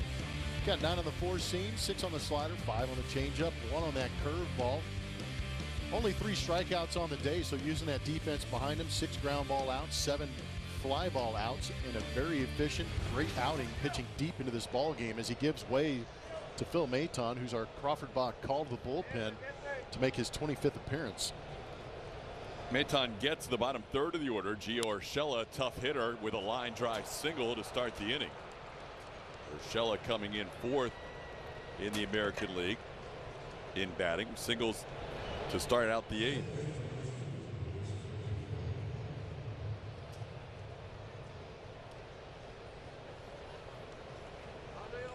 So just the 4th hit of the day for the Angels. J.P. France, his best start as a major leaguer today. Unfortunately, we'll end up with a no decision. Luis Rengifo, who has the 1 run scored against JP with a home run, is around to bunt and takes a strike. 0-1. Yeah, you get this late in the game, start to play a little bit of small ball. That's what the Astros tried to do in the bottom of the 7th inning. Jake Myers moving that runner over to third base, less than 2. Rengifo tries to get the bunt down and fails. 0-2. Rengifo has been good when swinging the bat in this series. He is 5 for 8 in this series, including that home run his last time up. That hit him in the hand. Seriously? Keeps shaking that left hand. Bruce Dreckman's over there to check on him. It's not a good bunt attempt when you hit your hand on a bunt. Well, you got all that spin from Phil Maid. He probably got his hands out there, and that thing just kept chasing him. So now you would assume he's swinging away at 0-2. Bregman on the grass just in case. He is swinging away and pops one high in the air, shallow right. Kyle Tucker will amble towards the foul line. And Tuck puts it away for the first out. Interesting at bat for Luis Rengifo. Had a home run earlier in the game, but was asked to bunt here and there. You see the spin coming in as he's out over the plate. Oh, and just right off the hand, that left hand of Rengifo. Oof.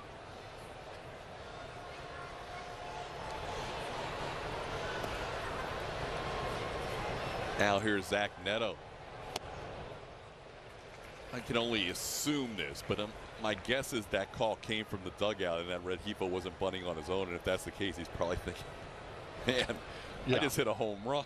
Now I'm bunting and squaring one up against my hand. What's going on here? Baseball gods getting to you.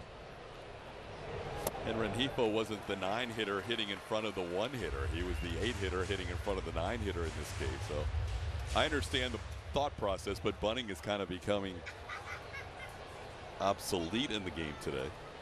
Well, but to your point, the situation, are you bunting to get the 9-hole hitter up there with a guy in scoring position, or are you bunting to get your Shohei Ohtani leadoff hitter up there with the guy in scoring position? So, and you already have him swinging a pretty good bat. What'd you say, 5 for 8 until that at bat? So now he's 5 for 9. But you put him in a hole 0-2. Yeah, had 3 hits yesterday and lined out his only out of the game last night in his final AB. Ground ball towards the hole. Pena backhands. He'll make the play to second. That is a strong throw to get the fielder's choice out at second. Pena off balance delivers a bullet strike to Mauricio Dubon for out number 2. That was a great play just to get that lead out. That was really the only chance he had, because Neto can run down that first base line, and Jeremy Pena had to range far to his right, backhand this, get his body turned around and throw a seed over there to Dubon. That was a Gold Glove shortstop picking up a big out on a tough play.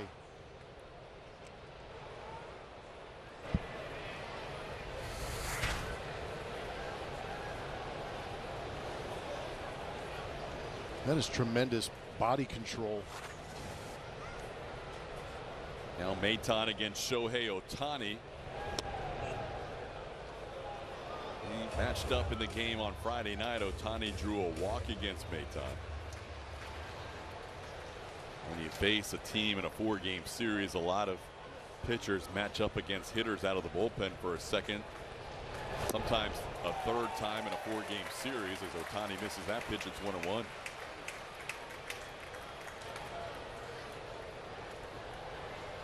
Astros saw Chris Davinsky in the 7th.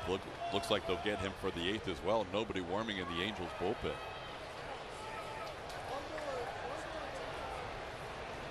One pitch up and in. 2-1 the count to Shohei. 0 for 3 today. Had a 4-hit game yesterday. First of the season, and the 6th time he's done that in his career.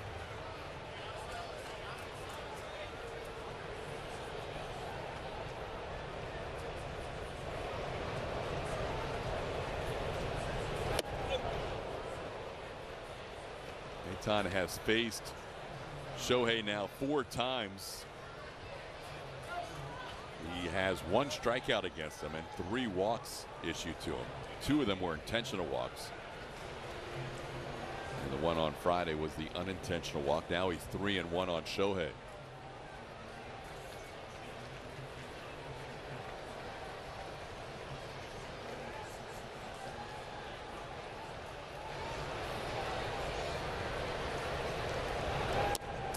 Nice pitch, catches the outside edge, runs the count full. Neto will be off first base with 2 outs here in the 8th of a tie game. Beautiful backdoor breaker right there from Phil Maton. You know, so we'd be able to do that again, get a nice little rollover.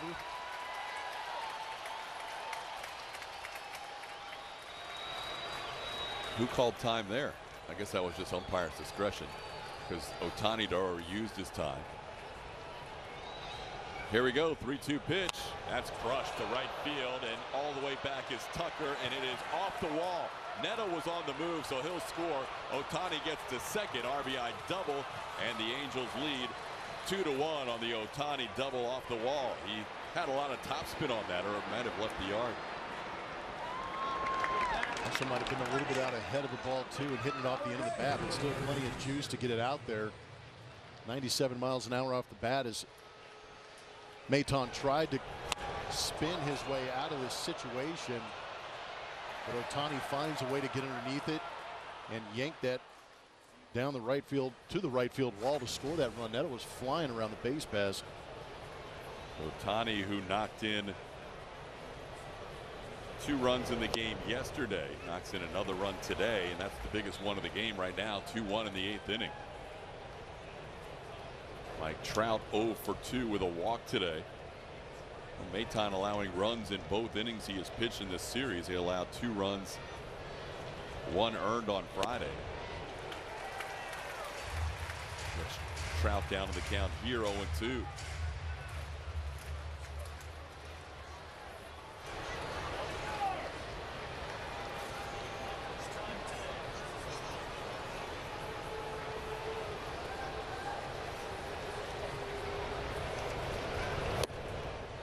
Off the plate, 1-2. Angels did not have a hit in this game until 1 out in the 6th inning. Luis Rengifo hit a home run. Now they have 2 hits the last 2 innings each. Swing and a miss. Maid comes back to strike out Mike Trout. But the double with 2 outs and a runner on the move gives the Angels a 2-1 lead.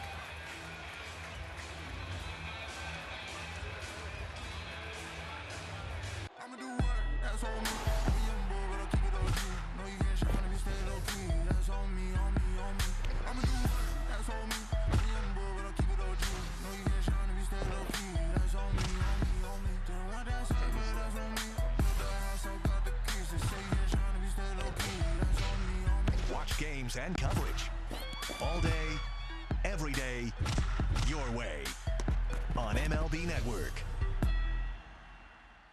The next generation of baseball has arrived, And I am here for it. Keep an eye on the new faces of baseball on Off Base, the modern baseball show for the modern baseball fan. It's all about things you haven't seen before. Only on MLB Network.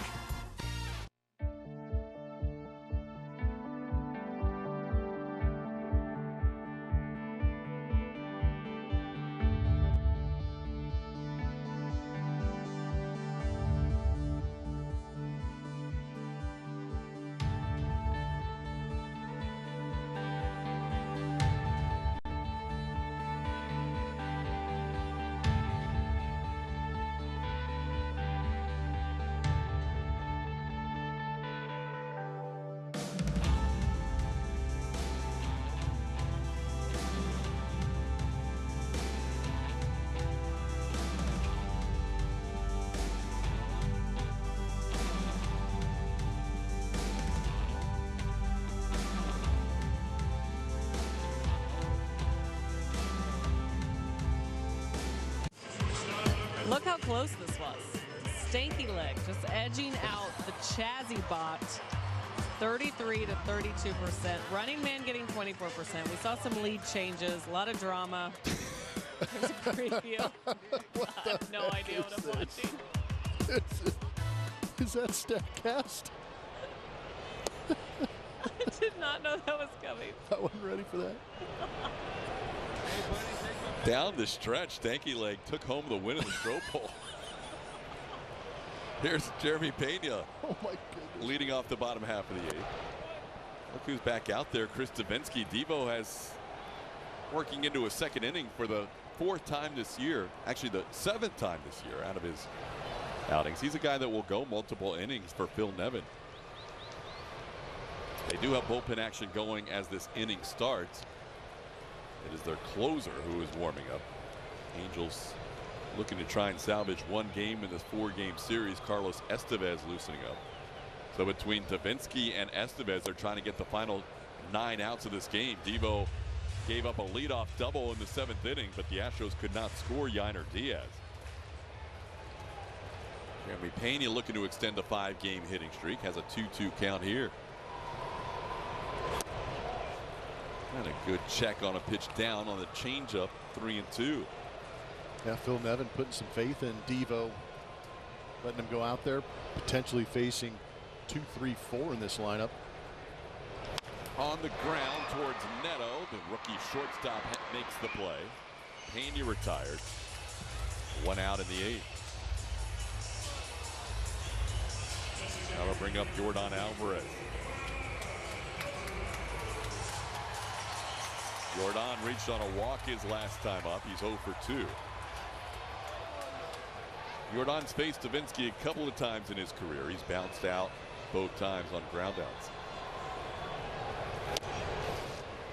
Missing in 1-0. Both teams with just 5 hits today. Quite different than yesterday. Yesterday, the two teams combined for 15 runs and 24 hits. Today, 10 hits and 3 runs combined.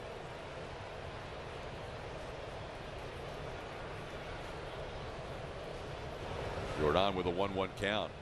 Assuming Devo throws Jordan lots of those changeups. He went with a fastball there, which would lead you to think that he might see a changeup next. It's 1-2. Yeah, that was a pretty good location by Davinsky, getting it up and in.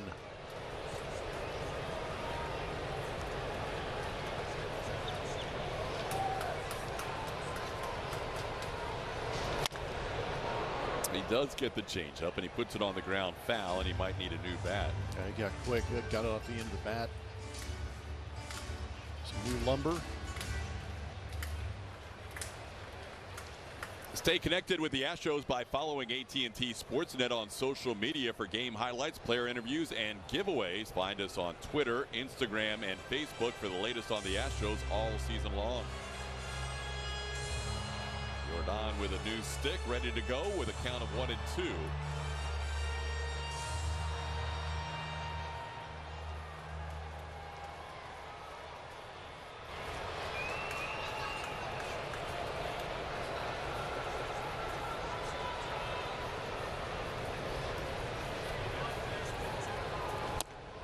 Just a little bit down, maybe wide, 2-2 the count. Good pitch, great take. Just fading a little bit off that outside edge. And he got him. It was the changeup for the strikeout. Davinsky picks up his second strikeout, both on changeups, 2 away in the 8th. Came back with a better changeup, staying with his best pitch, and he got Jordan swinging. He wanted to get Jordan through wanted to get Davinsky through Jordan Alvarez, and now Phil Nevin will come out and I assume make a pitching change. He's got his closer Carlos Estevez warming up, and he will look for a 4-out save from his closer. Davinsky does his job, 1 2/3 scoreless innings. And that Devo strut that we're familiar with coming off the mound. 2-1 game, pitching change here in the 8th. Prescription eyewear can be really expensive, but here's the secret. Glasses don't actually cost that much to make. Surprise! Especially when you design your own eyewear and then sell it directly to your customers, like we do. Oh hi, we're Warby Parker. Our glasses start at $95, including prescription lenses. And the best part? You can try 5 pairs for free at warbyparker.com. Create amazing work with Fiverr. All you need is your team and a talented freelancer who will lend a hand and seamlessly join your team from just about anywhere. Expand your team with a Fiverr freelancer. We love going to games, but good seats get pricey. So we use Game Time. Game Time checks ticket prices in real time and finds you all the best last-minute deals. We got our seats 20 minutes ago for 60% off. Last-minute tickets at the best price in seconds. Download Game Time now.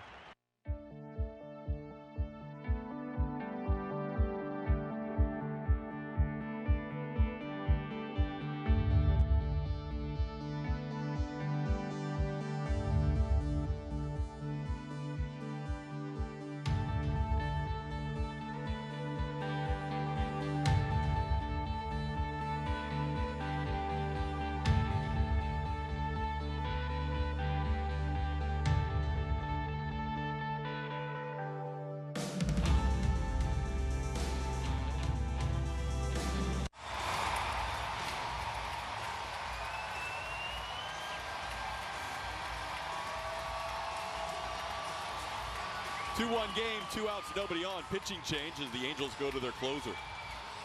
It's going to be Carlos Estevez, spending a lot of time with the Colorado Rockies before coming over here to the Los Angeles Angels of Anaheim, and it has been a career year so far. 13 of 13 in save opportunities. The ERA at 1.50, 32 strikeouts in 24 innings pitched for Estevez.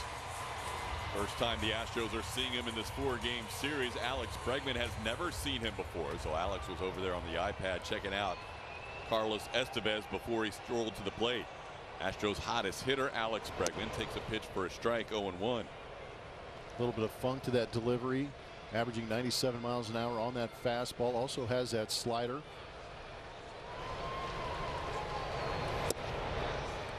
Bregman watches that one catch the outside corner. Estevez ahead of the count, 0-2. He's had one save this year of more than one inning. That came back in April against Oakland when Estevez went an inning and 2/3 innings. Today trying to get 4 outs and preserve a 2-1 lead for the Angels. Estevez pitched with Colorado from 2016 through last season. 321 games, had 25 saves during that stretch. And now becoming the full-time closer with the Angels. And as Plummer mentioned, he has been perfect so far. Troy Percival has the longest stretch of consecutive saves to start a season before Estevez. This ball is put away by the right fielder Renfroe. And that will do it for the Astros. Ends up being a 1-2-3 inning between Chris Davinsky and Carlos Estevez. We're heading to the 9th with the Angels leading 2-1.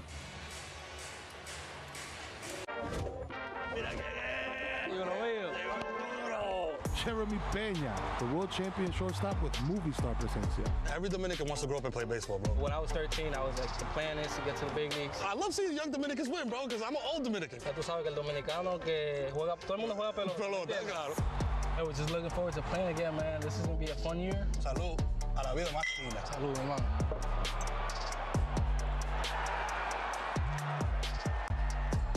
The next generation of baseball has arrived. And I am here for it. Keep an eye on the new faces of baseball on Off Base, the modern baseball show for the modern baseball fan. It's all about things you haven't seen before. Only on MLB Network. MLB Tonight, the ultimate late-night baseball party. See the night's biggest moments. What? The best interviews. We all love DJ Dan. And cutting-edge analysis from TV's best. This one takes the cake. That is awesome. MLB Tonight, late nights on MLB Network.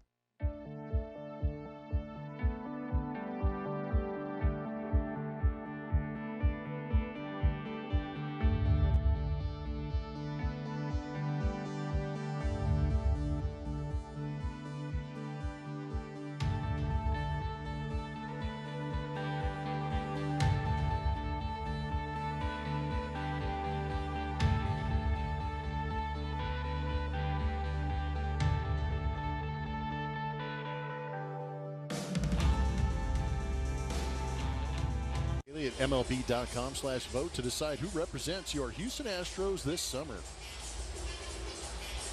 9th inning, close game. Not a whole lot of offense for either side today. The Angels lead 2-1. Total of 10 hits in the game. And the Astros will go back to their bullpen for a new arm. It's going to be Brian Abreu.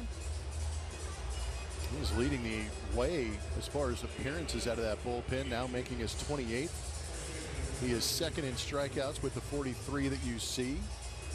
And his strikeouts per 9 at 14.16. So a good strikeout season so far for Brian Abreu, looking to get some of that swing and miss in this top of the 9th inning. Maid and Abreu pitched back-to-back in the game on Friday behind Framber Valdez, and now they go back-to-back in the 8th and 9th again, this time behind J.P. France. Angels scoring a run in the 8th against Phil Maton on the RBI double by Shohei Ohtani. Right now, that's the difference in this game. Brandon Drury, Taylor Ward, and Matt Dice to face Brian Abreu here. And a line drive base hit off the bat of Drury. He continues to have a hit in every game in this series. He's now 6 for 17 against the Astros. A leadoff hit here in the 9th.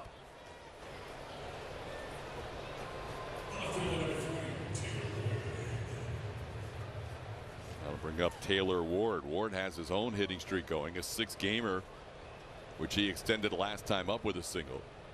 All the hits for the Angels coming last time through the lineup, plus that home run by Luis Rengifo. Last 8 hitters to face Astros pitching today. Last 9 hitters to face Astros pitching have 5 of the 6 hits. Started out with Ward's 2-out single in the 7th. Now swing and a miss, 1-1.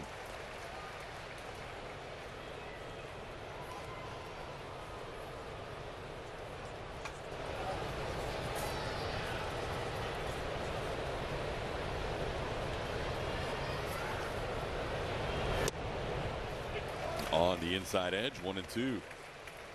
Astros trying to keep it at a one-run game. They will have Kyle Tucker, Chaz McCormick, and Yiner Diaz due up. Beyond that, Jake Myers and Martin Maldonado. You do have Jose Abreu on your bench today as an option.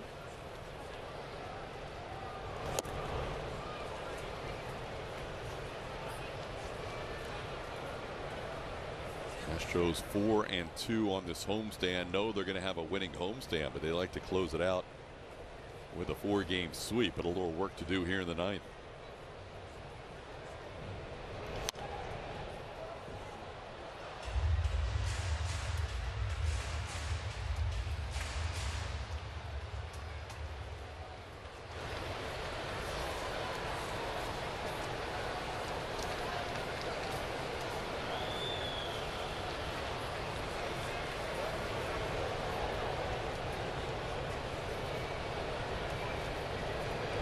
Ground ball slowly hit. Bregman will go to second. Can they spin it? Yes, they can.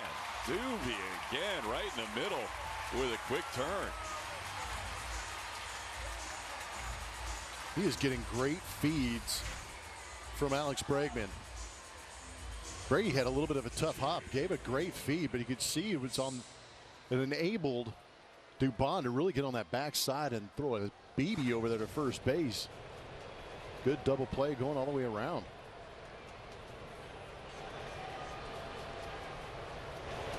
So now Abreu facing Matt Thaiss.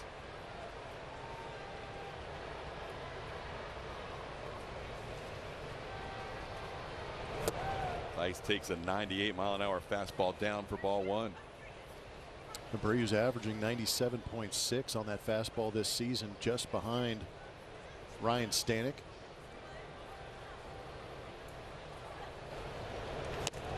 That whip percentage has been in the top 2 or 3 in baseball all year long. He and Felix Bautista have been trading the top spot in that category.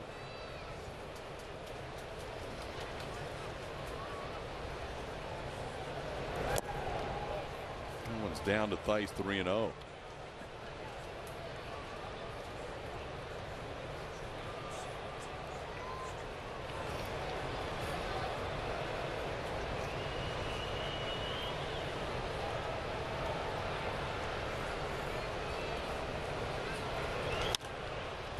Pop up, foul territory. Bregman a look, but he'll run out of room. Oh, look out. Alex kind of hit a patch there, which sent him skidding. Now word from Bad Boy Mowers. The fields, front lawns, and backyards of America. Bad Boy.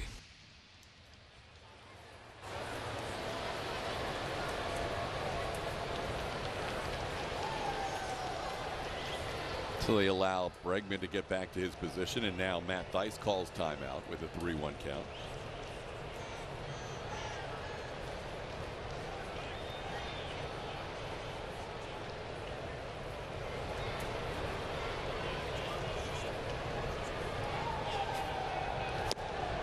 Abreu comes back to work the count full.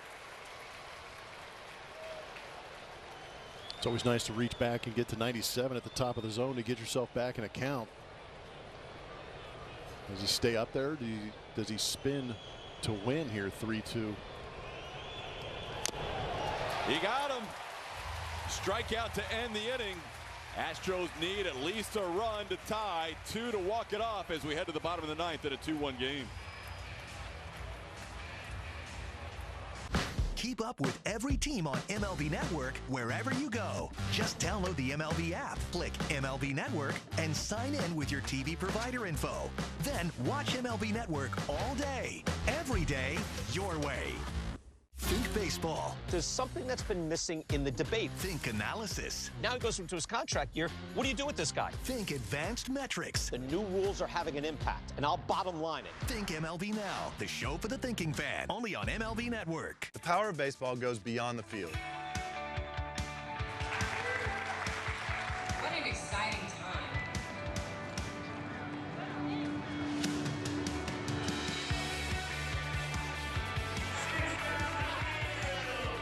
Stand up.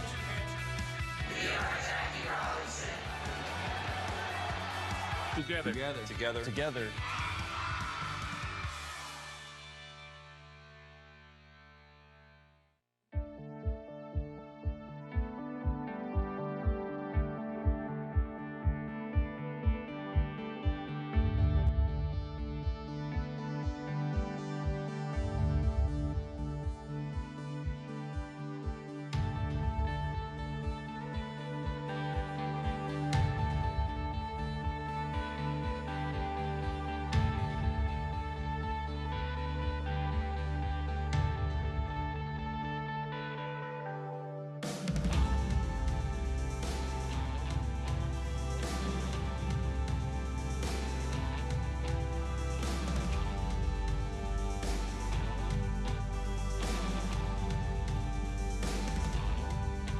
That is presented by Rooms to Go. Buy the P, save a little. Buy the whole room, save a lot. And by Toyota. Let's go places. On we go to the bottom half of the ninth inning. Carlos Estevez looking for his second multi-inning save of the season. Angels have a new first baseman with Jared Walsh taking over for Brandon Drury over at first. Kyle Tucker will be the first batter to face Estevez here in the ninth.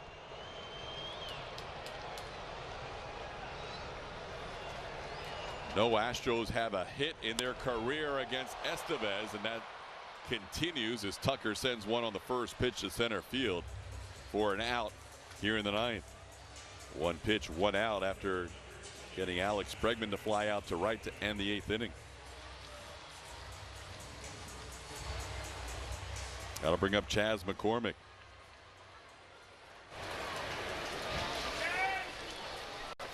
We got some thump down at the bottom part of this order. Chas has been swinging a good bat, showing some power. Yainer Diaz has already homered in this game also.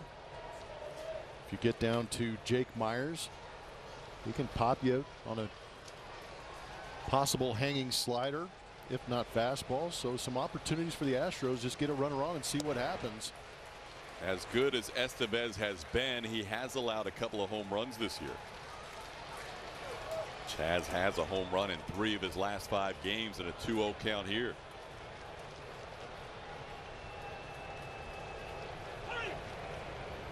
Time is called here by McCormick.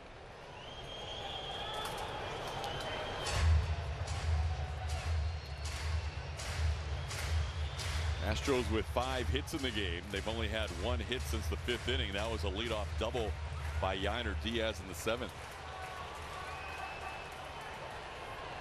That one down and away, 3-0. Get that base runner, then you're one swing away from all kinds of excitement.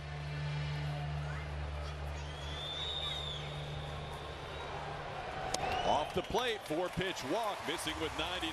Chas McCormick, the tying run on first base with 1 out.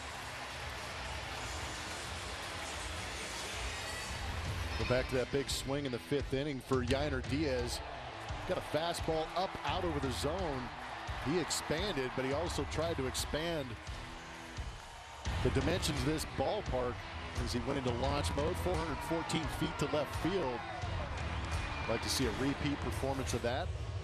Conversation on the mound right now trying to get Estevez back in the strike zone. Estevez, a big man, 6'6", 275, but despite his size, still tough to run on. Sometimes those big guys take a while to unleash their pitches, but this guy has not had a stolen base attempt against him last year or this season. Now Yainer Diaz hits. Yainer represents the winning run at home plate.